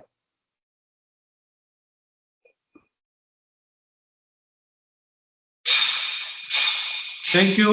आपने जो एनर्जी एफिशिएंट लाइटिंग का काम आपने किया है, मैं थोड़ा सा ये आपसे जानना चाह रहा हूँ कि इसका आपने इन्वेस्टमेंट एंड पे बैक वगैरह कुछ निकाला है? That is number 1।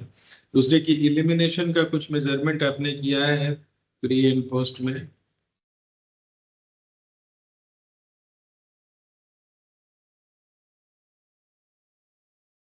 Can you hear me? Sir 350 से 450 लाख हम लोग को मिला है और जो कॉस्ट सेविंग है वो भी मेरा पास है, दिखा रहा हूँ सर।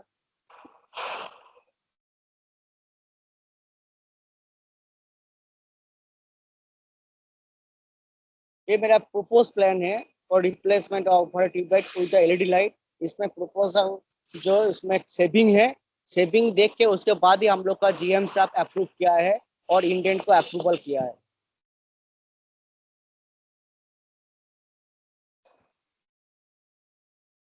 और लक्स लेवल वगैरह आपने चेक किया है आफ्टर इम्प्लीमेंटेशन? Yes sir. वो मेरे पास अभी पीपीटी में नहीं है, लेकिन हम लोग चेक किया हूँ सर। टोटल डिफेंस लाइन में जो मेरा 350 से 450 लाख लेवल मिल रहा है। बढ़िया। कब तक आपका कितना इसका पे बैक पीरियड है? कितने साल में आपका ये इन्वेस्टमेंट निकल जाएगा? कुछ निकाले? कितना आपका सेविंग है? सर टोटल सेविंग है 2.7 lakh. 2.7 lakh per year. 7 years के लिए या पर ईयर है? ये मेरा क्या है, टोटल सेविंग फॉर 7 ईयर्स में जो पे बैक है, मेरा इन्वेस्टमेंट जो हुआ है उसमें मेरा घटा के 7 ईयर्स के लिए 11.7 लाख। क्योंकि मेरा जो लाइट का जो बार बार उसको रिप्लेसमेंट करना पड़ता है, जो एग्जिस्टिंग ट्यूब लाइट है, ओवरहेड लाइट है, उसमें मैन पावर कॉस्ट भी जाता है, थर्ड पार्टी से कराना पड़ता है। ठीक है, good, thank you very much. Thank you sir. So I need a little time, my dear participants. Give me some time. I'll get back to you quickly. So this is the last team, is it? Yes, sir. Okay. So thank you very much. Give me about 5-7 minutes, and I'll reconnect. Thank you to all the teams for your insightful presentation. Your hard work and dedication truly shine through in your projects. And while we calculate the scores, I'll request you to be here only. Give us just 5 minutes. We'll come back.